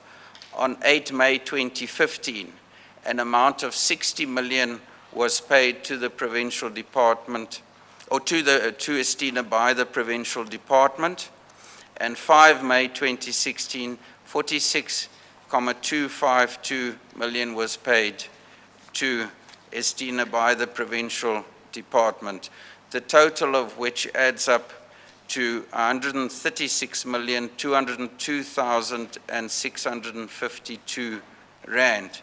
Now, it's interesting because there is a cancellation agreement between Estina and the department in which they indicate that 106,252,652 will be paid by the provincial department to Estina based on monies that the provincial department indicated they still owed to Estina at the time. There is a discrepancy between the amounts paid and the cancellation agreement amount of just over 106 million of 29 million or 29,95 million rand. That's a discrepancy between the physical amount paid and the amount indicated in the cancellation agreement, which is close to 30 million. And just as an aside, Chairperson, the Gupta leaks indicated that it was 30 million that was allegedly paid from the project for the Gupta wedding. And if I can go back to the replies that I received, which in line with the questions which I was asked previously, it does to a degree contradict those replies, because in those replies, the acting MEC indicates that there's nothing, no amounts owing to Estina, nothing will be paid after the cancellation. The cancellation agreement says otherwise, and the amounts paid indicate otherwise as well. Mr. Jankelson, if you go to page 139, I'm taking you back to the agreement. 139.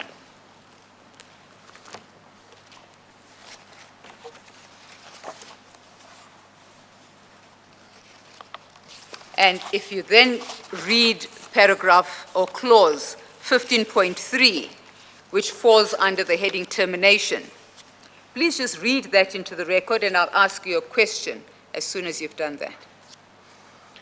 15.3, exhaustion of funds.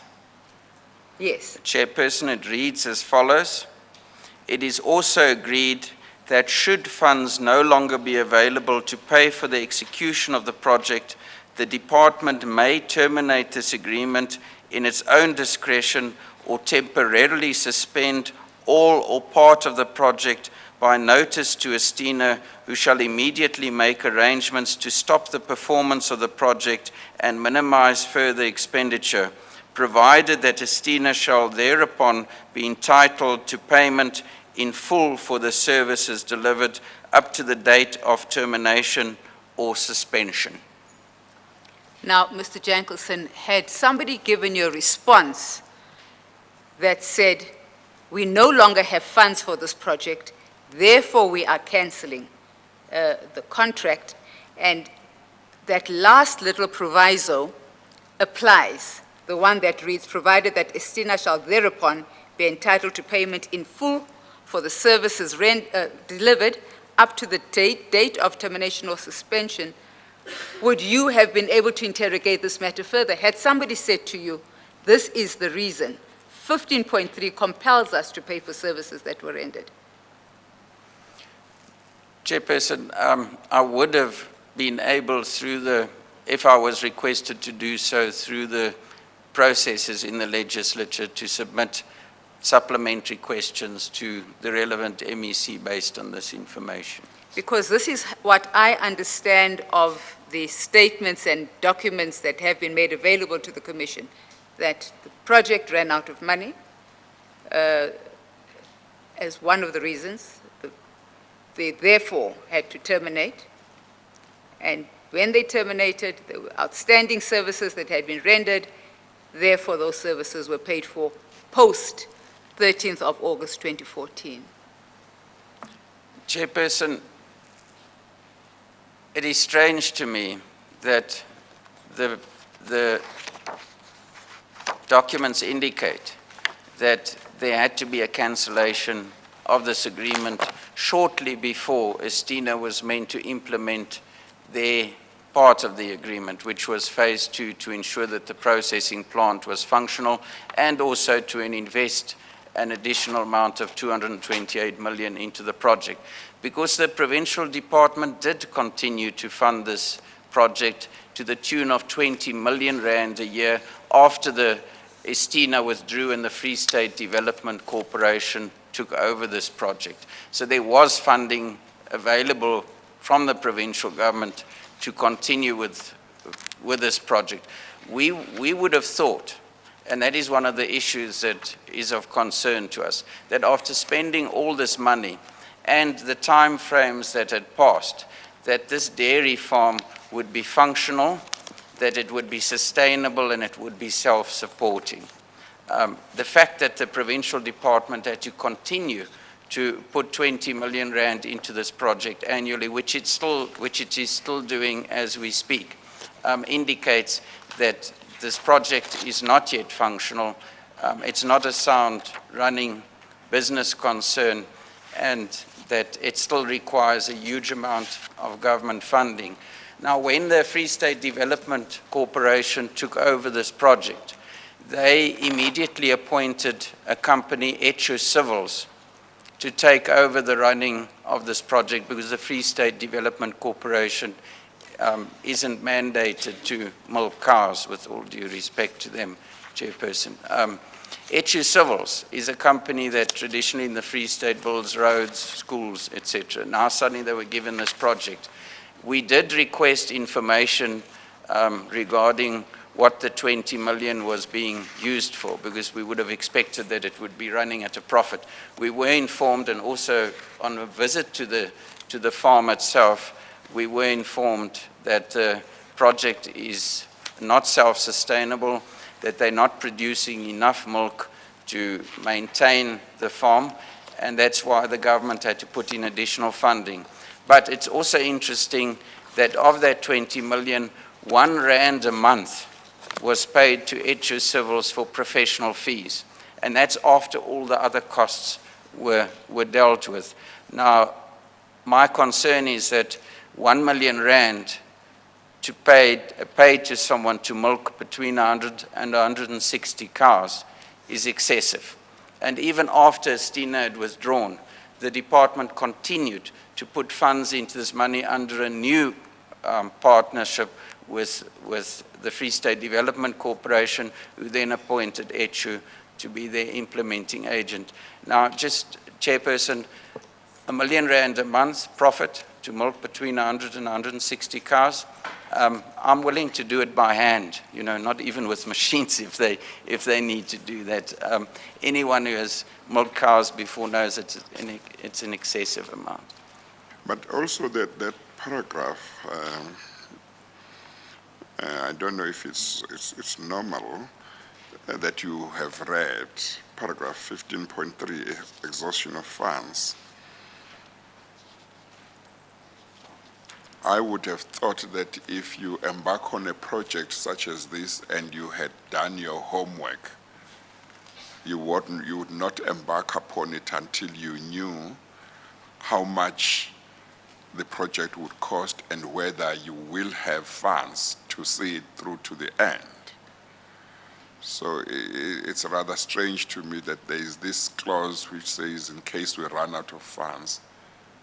How do you start a project like this without certainty that you have got funds that will take you through? Because otherwise, if you go halfway and you can't proceed because there are no longer any funds, the funds that you may have spent up to halfway may be completely wasted, and that could be a lot of money. Chairman, if I could be of assistance, Yes. it's just not within the remit of this particular witness Yes. to deal with the Yes. question you've just asked. There was a specific reason that the Yes. funds dried up. Yes. And that reason related to Estina Yes. being the party that was the Yes. implementing agent. Yes, okay. Funds were Not from then the government. released, yes. But Okay. a different witness will come and deal with that aspect, Chairman. Okay. Yes. Okay. But if I could ask Mr. Jankelson to just break down the answer you've just given to the chairman and just help the chairman understand, one, did you know what the basic core competency of the FDC was? Because you're saying that they couldn't do the job, they gave it to somebody else. What was it set up to do, as you understand matters? I'm sorry, Ms. Kabashe, I'm going to interrupt you. Just going back to the point we're talking about now. Another witness might deal with it, but of course one can pick up things in terms of what makes sense and what doesn't seem to make sense, and one accepts that sometimes what seems to not to make sense now might make sense when somebody who has knowledge explains things later. The way clause 15.3 is written, at least I get the impression that it seems to contemplate a situation where funds run, where the department runs out of funds, but that might be a strict reading of it. That's the impression I am getting, but it might be a strict reading of it. But we can deal with it at a later stage. Okay. Thank you, Chairman. Mr. Jankelson, back to my question. But what this witness can do, he might be able to say, look, I'm not sure, and I don't want to comment because I may be wrong, but having been intimately involved in getting information about this project and so on, if he is able to say anything he can say, if he thinks there is something he can say that can enlighten things. So, but you would know whether you have anything that can enlighten me on this or not. Chairperson, are we dealing with your initial question regarding the feasibility of the project? No. Are we dealing with the Free State The Development exhaustion of Corporation? funds, clause 15.3 that you read earlier. That's what we are talking about. But probably if you don't have a comment ready, it must mean you don't have a comment on it. Chairperson, I did indicate previously that I don't see how there was an exhaustion of funds, at least on the side of the provincial government, if they continued to fund the project. I cannot speak on behalf of Estino, whether they in fact had funds to put into this project or not, but they did receive substantial funding from the provincial government as implementing agents in this project. Yes, that might tie in with what Ms. Tabashe says is the position, namely that the running out of funds happened on the part of Estina at a later stage, or it might not have been the running out of funds, but there may have been problems on the part of Estina. But there will be a witness, you told me, who will deal with this aspect. Yes, Chairman. Yeah. Chairman, the simple answer is national government stopped that funding because of the illegalities involved in the contract. But a different witness is going to deal with that. Okay. So it's those supply chain management issues and policies that had not been adhered to that triggered 15.3, if you want to call it that. Yes. Okay. But No, can we that's deal with it with a totally different witness, Chairman? Okay. But Mr. Jankelson, can I take you to page 312, which is RJ 23, which deals with that FDC payment of 20 million in the year 2017 to 2018, and 51.2 million in prior years. That's the point you were speaking to earlier. And I'm simply showing you the Auditor General's report that supports what you've been saying. So my question was, what was the core competency of the FDC? Ought they to have been appointed at all as implementing agents? Chairperson, the Free State Development Corporation is set up to stimulate economic growth in the Free State, to support small, medium, macro enterprises in the Free State with funding, and to run various structures, various things like office buildings and various other factories and various other things, to rent them out, receive the rent, and then use the profits for that as part of their funding for small, medium, macro enterprises. I don't think dairy farming is part of that mandate at all. Yes, thank you. There are many areas, Mr. Jankelson, that I haven't specifically touched on, because when we move to your interaction with the public protector, some of those aspects will come up. Can we then discuss the nub of your complaint to the public protector? To assist you, can I point you to RJ 10, which is on page 184.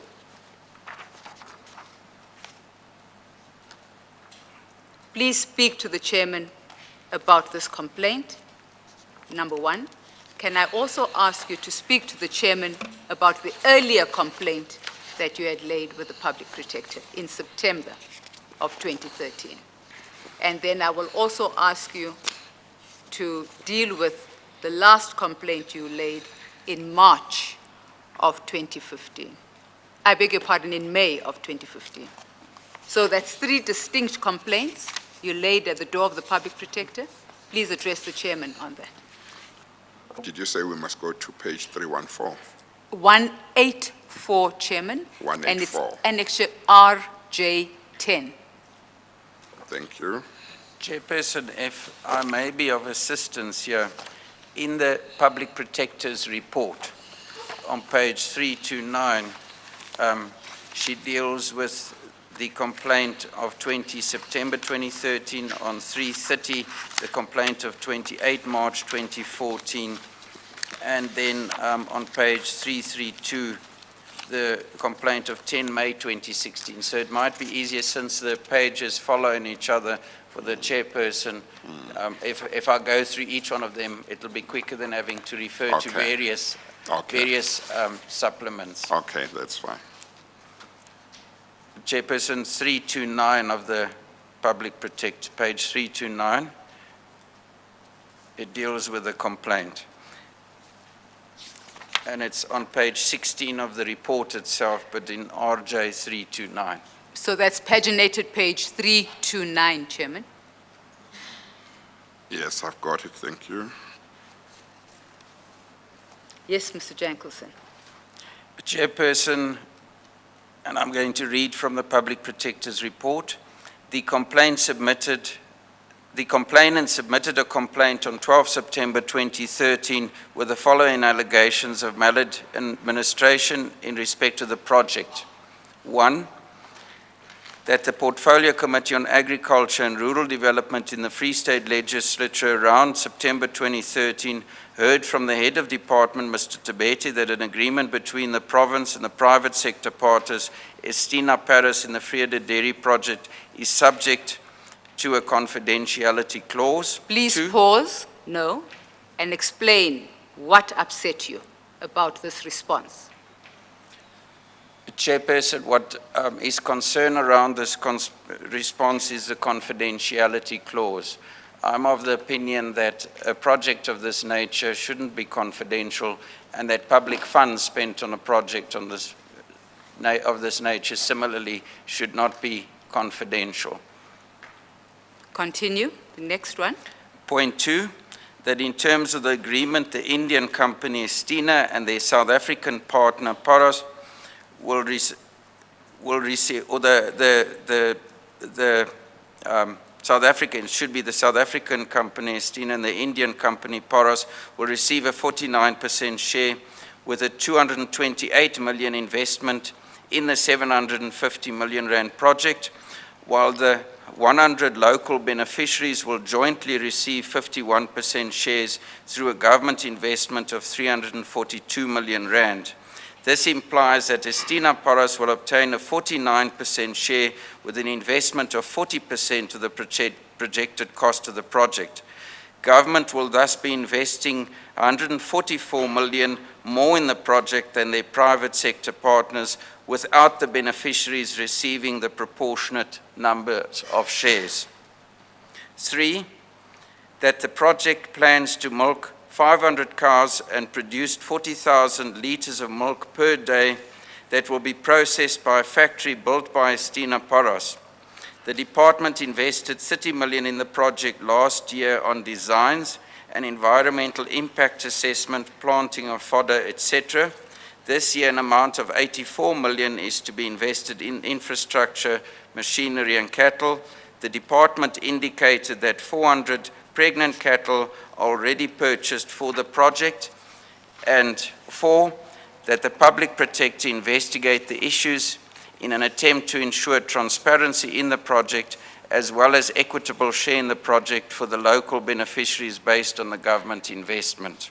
That was my request to the Public Protector on 12 September 2013. So let's summarize it. First, you took objection to the head of department saying you cannot have access to information relating to the farm, 1. Second, the inequities in the shareholding, distribution of shareholding, you took objection to that. Third, you were concerned at the wastage and inflated costs that appeared to be associated with the cattle that were going to be purchased. So that was the nub of your first complaint.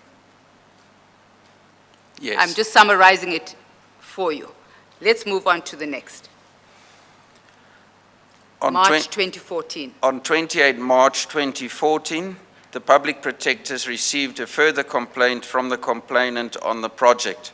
The complainant made the same allegations as the allegations received on 12 September 2013. The second complaint was, 1, that it came to light that Estina would only contribute if necessary, and that they are also benefiting from the supply of goods and services from the contributions from the provincial government. 2, that 342 million is also subject to hugely inflated costs. Some of these include, among others, Construction of the silage bunker for 5 million, I mentioned all those amounts which were mentioned in the previous reply, Chairperson. So is it necessary for me to read them again in detail or not? Let's go to 2.3 in that case. 2.3, Chairperson, that the Free State Government paid 2.8 million rand more for the 351 dairy cows that was necessary. There also appears to be no official record of such transactions within the breed society that keep stud books for such cattle. Even though the value of the cattle bought is questionable, the DA made inquiries about the best possible market prices for stud cattle with the Free State Friesland Breed Society. The market prices for prime cattle are indicated in the table which are attached in the next page. And the total of our investigation is that such cattle would cost about 3.374 million. 4, that recently the National Department of Agriculture supplied the provincial government with 40.4 million rands worth of equipment that included tractors and most of the other related equipment for planting and maintaining crops. Purchasing additional tractors and equipment for the project wasn't necessary and jointly cost the project an additional 5.8 million. I'm summarizing the amounts. 5, that the top-range rotary milking machines with electric sensors cost about 55,000 per unit. The machines for the 82 points should not have cost more than about 4.5 million rand. They are included as part of the 30 million rand price tag that includes the milk processing plant. 6, that it appears that the payments for goods and services are in some, if not all instances, highly inflated. It is also not known who the suppliers of the various goods and services are and whether the suppliers, implementing agents or officials are responsible for the inflated prices. 7, that the agreement with Estina includes a clause that the service provider will be responsible to ensure that they comply with the environmental requirements has already been breached since complaints have been received of indiscriminate ploughing of natural fields and wetlands. This cannot be done without the necessary environmental procedures being followed. And 8, that various reports indicate that up to 50 or 100 cattle have died since being purchased. There is obviously a serious problem with these cattle, and this is costing taxpayers a great deal of money. It is not known what the causes of the deaths are or what the cost of this is.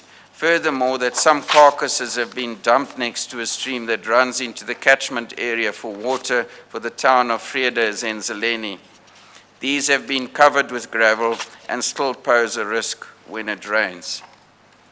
And that concludes my complaint of 28 March 2014. Shall I continue with the next complaint, Chairperson? You can, but maybe we should pause for a minute and go to, because you had lengthy interactions with the Office of the Public Protector, as I understand matters. And you've actually annexed to your bundle of annexes your interaction with the Bloemfontein office, which is found at page 275. It's RJ 17. It's headed, it's an interim report that you got from them, a progress report. You've annexed the document twice, actually. It's RJ 17 and RJ 25. But let's go to RJ 17. And the nub of my question really is, they accepted your complaints, they spoke to the department, and on page 278, you've got the response of the department. Further on, you've got a note on page 279. I'm really just going through the highlights, Mr. Jankelson, where the accountant general investigated and prepared a report that was published in February of 2014. You've got responses from the legislature that are set out in this document from the Public Protector, much as it was a progress report. Were you satisfied with the responses that you were getting from the Office of the Public Protector? Chairperson, that report, which has just been referred to, was an interim report. Basically, what the report was doing was informing us what information they had received and from whom up until that stage. It wasn't given any conclusions or recommendations. But what was of importance for us relating to this at 4.2 of this interim report, they indicate that on 24 March 2014, the Acting Accountant General informed that the provincial report was submitted to the Premier of the Free State for comment. He was requested for a copy of the executive summary. He referred us to the Director General of National Treasury.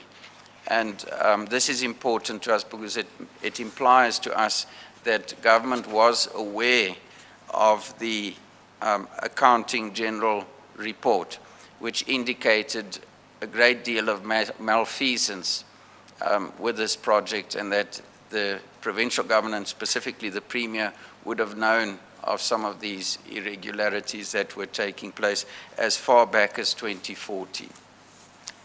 I take it that Accounting General is meant to be Accountant General. I'm quoting from them, from the document, Chairperson. I know a position called Accountant General, not one called Accounting General. So I'll take it that must be a reference to the Accountant General.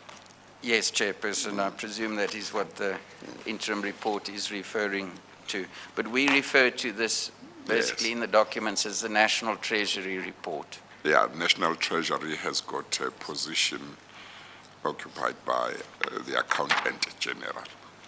Okay. Yes. Mr. Jankelson, you may want to deal with the very last complaint, and then we're done with the complaints you referred to the Public Protector. Chairperson, back to the Public Protector's report on page 332. On 10 May 2016, after the issues in the investigation were identified by the Public Protector and investigation was at an advanced stage, the complainant further submitted the following. 1, that the appointment of Estina as partner in the project did not follow the necessary procurement processes. 2, Estina misrepresented itself as being in partnership with a large dairy company in India, namely Paras, by marketing itself in presentations as Estina Paras. This could not have been overlooked by those who approved the project, since logic dictates that Paras would be part of such a presentation, or at least be requested to commit in writing as being part of the project. 3, the contract was approved by the legal department of the Office of the Premier, as confirmed by the CFO of the department in interviews. This is the Department of Agriculture. The contract clearly benefits Estina at the cost of the state, taxpayers and beneficiaries. 4, the fact that Estina was both a partner and an implementing agent is highly irregular. Estina subsequently received up to 183 million rand for the construction of infrastructure and purchasing of cattle for the project. It appears that costs of some of the items were inflated and that the processing plant that was paid for is dysfunctional.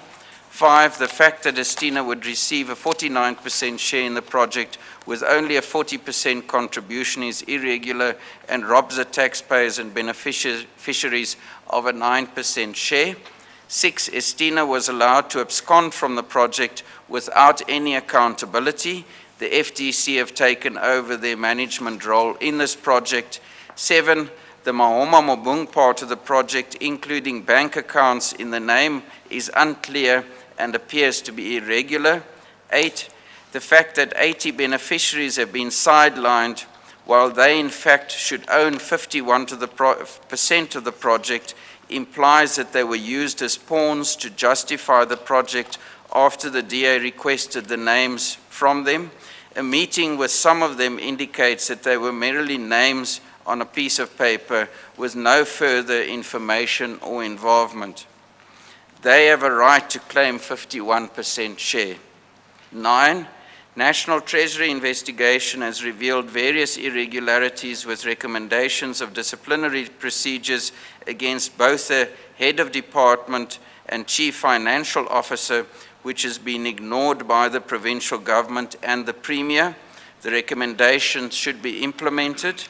10, the questions in the Portfolio Committee on Economic Affairs, which includes agriculture in the Free State Legislature relating to the Vrede Dairy project, have been ignored. In fact, the chairperson of the committee will not allow any questions to the Department of Agriculture on the issue by members of the Legislature.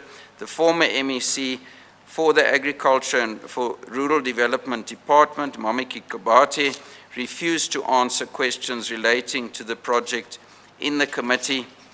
And 11, that while the FTC have taken over the management of the project, the Department of Agriculture and Rural Development continue to make monthly payments for running costs such as food into the project.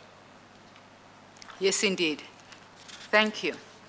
I then will ask you to turn to page 374 of the Public Protector's, of the paginated papers, which is still the Public Protector's report, where she sets out her findings. So this is her response to the complaints in the plural that you have referred to her. Were you relatively satisfied with these findings, with the manner in which she had attended to your matters? Chairperson, we were not happy with the manner in which the Public Protector dealt with the requests for investigation, because even though she mentioned in her report that the costs might have been inflated and that there were irregularities with the procurement and financial issues relating to the project, she doesn't deal with this specifically. And another issue that she failed to deal with in detail was the issue of the beneficiaries, which we requested her to look into. And in fact, my third complaint, she ignored completely. And then I think the most important aspect of that is that in her remedial action, she also indicated that the Premier must implement the remedial action, and we were of the opinion that the investigation should have in fact been extended to look into the politicians involved with the project as the architects of the project and the individuals who implemented this project, because throughout we were informed that the Premier's office was aware of the irregularities. Similarly, his MEC should have been aware of the irregularities based on the National Treasury report which he received. They also recommended that disciplinary action be taken against the head of department, the Department of Agriculture, and the CFO. The Premier is responsible for the appointment of the head of department should have implemented the recommendations of the National Treasury report, which he failed to do. And in fact, while they were aware of the fact that the National Department had ceased funding of this project because of what they learned from the National Treasury report and the various allegations of irregularities there, it was the politicians who continued to appropriate funds to this project in spite of those facts. And that is what we would have thought the Public Protector would also have looked into and made recommendations on. In fact, what she basically said is that the officials are responsible for this. The Premier must take action against those officials, and ignored much of the other issue, or many of the other issues relating to this project, and also in the process avoided making any comments on political accountability in this project. Given that you were dissatisfied, what did you then do? Not maybe you as an individual, but you as a collective. The party which I represent, the Democratic Alliance, then took the report under judicial review. And subsequent to that, as I indicated in my initial affidavit, we have received a judgment, and that has been submitted to to the Commission, which I also indicated we will do in my affidavit. Yes. Am I correct in understanding that at page 374, when the public protector says under paragraph 6.1.1, that the allegation that the department improperly entered into a public-private partnership agreement for the implementation of the free-headed dairy project is not substantiated? Am I correct in understanding that what she means there is that the agreement that the department entered into with Estina was in order, there was nothing wrong with it? Is that your understanding of what she's saying there, or is your understanding different? That would be my understanding as well, Chairperson. Yes, okay. I'm so sorry, Chairperson. I was distracted. I didn't hear the answer. I do apologize. Yeah, he says his understanding is exactly what I'm saying, namely that the public protector is saying at paragraph 6.1.1 at page 374 that there was nothing wrong with the agreement that the department concluded with Estina. He is saying it is his understanding that that was what that finding means. Did I understand you correctly? Yes, I concur with the Chairperson. That's fine, Chairperson. That's not how I had understood That's not how you understood his it. evidence. But Okay. if that's his understanding, it's entitled to it. Because this is an aspect that we will deal You with will deal when later. other witnesses come and Yes. interrogate the nature of the contract. Okay, no, that's Unless, fine. of course, Mr. Jankelson, you want to say to the chairman, you understood the nature of the contract and you understood the findings of the Accountant General's investigators. And that is why you come to the conclusion you're coming to. If that's what you're saying, you're entitled to your view. Chairperson, in terms of what the public protector says here, Yes. I agree with you. That is what she's saying. I don't Yes. necessarily agree with what she's saying here. Yes, yeah. It's I understood you to be saying exactly that, because I was looking at what she found in this regard. Okay, and what your understanding of what she found is. Okay, thank you. that's There's still some confusion? no, there isn't, Chairman, Oh, because okay. I'm debating whether to explore this further in This the further or context, not, yeah. in the context within which the public protector made this finding. Because we Yes. have not explored that with this witness. Yes, But if yes. this witness holds the view that he has expressed, Yeah. it really isn't a difficulty because it's an issue we are going to be Yes, exploring in the yes, next week. Yes, in any obviously, his understanding might not be the correct one, depending on certain things, but that's the understanding he has. On the face of it, that's how it seems to me, but I have not looked at other documents, and it may be that when one looks at other pages and other documents, one changes one's view. My junior says I should take one last shot at this, Chairman, and ask Mr. Jankelson to read Okay. 6.1.2. Okay. It might assist him, and if it does not, Mr. Jankelson, it really doesn't matter too much. 6.1.2, Chairperson, reads, "The department did not enter into a public-private partnership with Estina in the context of Treasury regulation requirements." Chairperson, if I may just talk to the judicial review. And in the judgment, Judge Tolmay indicates that in terms of this report, the public protector failed in her duties, that the report is unlawful, unconstitutional, and invalid. And I concur with Judge Tolmay, and not necessarily with the public protector in terms of this report. Okay, thank you. Mr. We Ja- will look at the whole context in due course. Indeed, Yeah. indeed, Chairman. Mr. Jankelson, I don't know if you're aware that the public protector has in fact taken Judge Tolmay's judgment on review. She did so now On in appeal? June. On appeal, I beg your Yeah. pardon, on appeal. I don't know if you're aware of that. I am aware that she has taken that judgment on On appeal. appeal, okay. Yes. Okay. Can we then wrap up with your views on whatever you might further want to say about the beneficiaries, because I'm aware that you had certain interactions with them.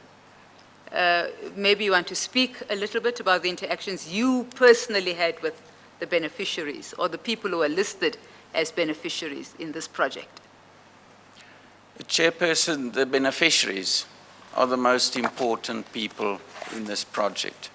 They are the ones who are supposed to benefit from this project, to receive some sort of livelihood from this project and meaningful employment from this project. So from the outset, these beneficiaries should have been at the core of the implementation of this project and should benefit from the outcomes of this project.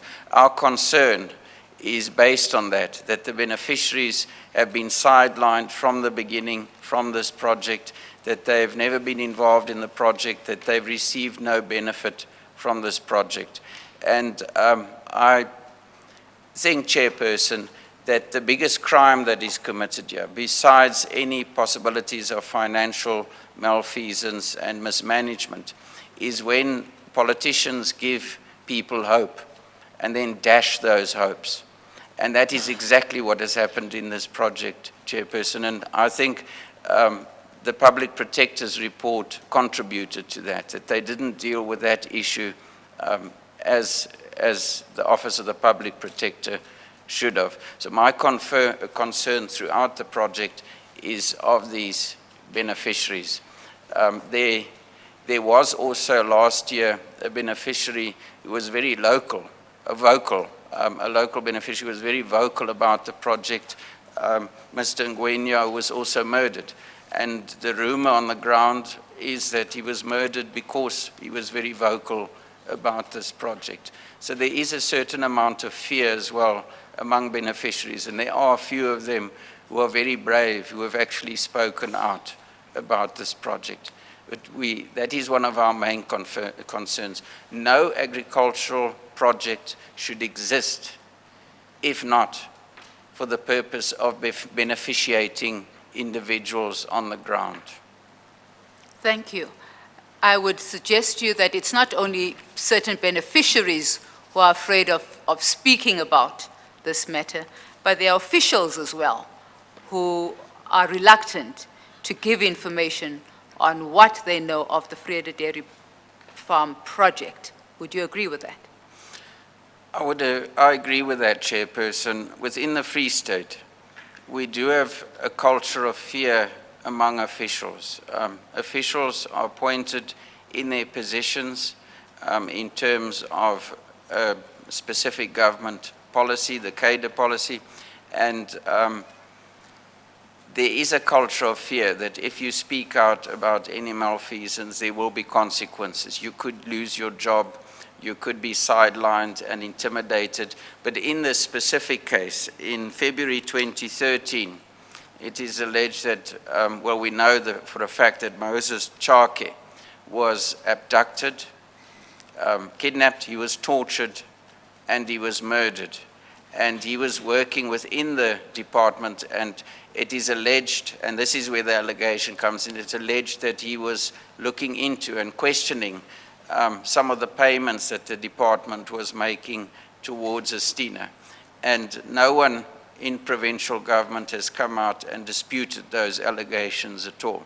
And that adds to the culture of fear within the provincial government that ultimately you could die if you speak out.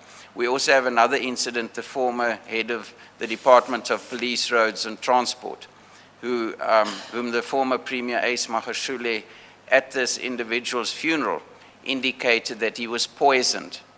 We have questioned at length the government about this and whether they're in fact investigating murder, and we still haven't received a satisfactory response. Because if a premier stands up and says someone a senior person, a head of department, has been poisoned, and then fails to lay criminal charges, fails to give additional information, it adds to that fear within the provincial government. And in this specific case, it's officials who had to appear in court on charges based on this project and not the politicians. And we know that it's the politicians who give the instructions, and it's the officials in government who have to implement those instructions. And it's very difficult, I put you for an official chairperson, to say to their MEC or even their premier, I will not implement this because I regard it as illegal. That person will not be in that job for very long. Do you know whether the law enforcement agencies have investigated these crimes that you have referred to, and whether that's it's known where those investigations are, or is that something you don't know? Chairperson, law enforcement agencies, because I did submit questions through to Parliament, through our representatives in Parliament, because the National Department of Police don't report to the province, they report to Parliament. So I used our channels through Parliament to ask questions about the Moses Chake murder. The reply was, yes, there was an investigation, but there were no leads or no information as to who the perpetrators were of the crime. So in this case, no one has ever been detected, arrested or charged for that specific incident. In relation to the second example that I mentioned of the former head of department, I also submitted questions to the police, the MEC for police in the province relating to that issue, because it's in the province as well. They did inform me that they are investigating it. I also asked whether the body had been exhumed to determine whether, in fact, in an autopsy, the individual had been poisoned. They failed to give me a reply on that, and I have submitted an additional question relating to that to the MEC to try and find out whether, in fact, this investigation is progressing. Because it's not as if there isn't evidence. You just have to do an autopsy to determine whether this in fact took place, especially if a senior person like the Premier of the province makes such an allegation. What I did do in addition to that is I laid criminal charges against the former Premier of the Free State at the Parys South African Police Service, where he made these allegations in terms of the Inquest Act. Because the Inquest Act indicates that if you have knowledge of a death of an individual which was not due to natural causes, you are obliged to report it to the South African Police Services, something which the former Premier failed to do. And in terms of that act, I was able to lay criminal charges. And what happened to the complaint you laid with the police about the former Premier not complying with that requirement of the Inquest Act that you have just mentioned? Chairperson, I've received no... Was your complaint investigated? I've received no formal feedback from the South African Police Services that they are in fact investigating this. The only reply I received was through my question to the MEC of Police, Roads and Transport, that they are looking into it, that I did lodge a complaint. They gave me the case number and they said they're looking into it, but I've received no formal feedback from the South African Police Services themselves. How long ago was that when you laid the complaint? Chairperson, it's about 2 years ago already. Yes, but I can understand to some extent if the investigation into the death or murder of somebody takes quite some time. But as I understand, the last complaint that you were talking about now was a complaint that you laid with the police against the former Premier, that the former Premier failed to report to the police that he knew that the particular person was poisoned. That shouldn't take 2 years to investigate. Am I correct that that was the complaint you laid, the last complaint you mentioned? That is correct, Chairperson, but that is the nature of the beast that we are dealing with in the Free State, unfortunately.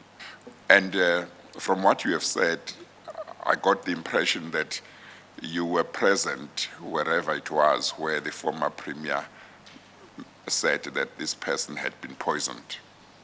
So in other words, something that you personally had.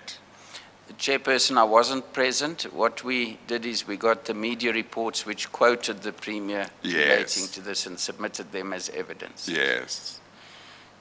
Okay, all right, thank you. Chairman, just for reference purposes, Mr. Jankelson, there's a media bundle, a very small bundle that has been given to you. It may just be in the box to your left. It's titled Exhibit HH Media Bundle. Or maybe we can identify it after lunch? Maybe we should do that, Chairman. Yes, because Thank I you. see it's time. We are going to take the lunch adjournment, and then in the meantime, that can be identified, and then we will resume at 2:05. We adjourn.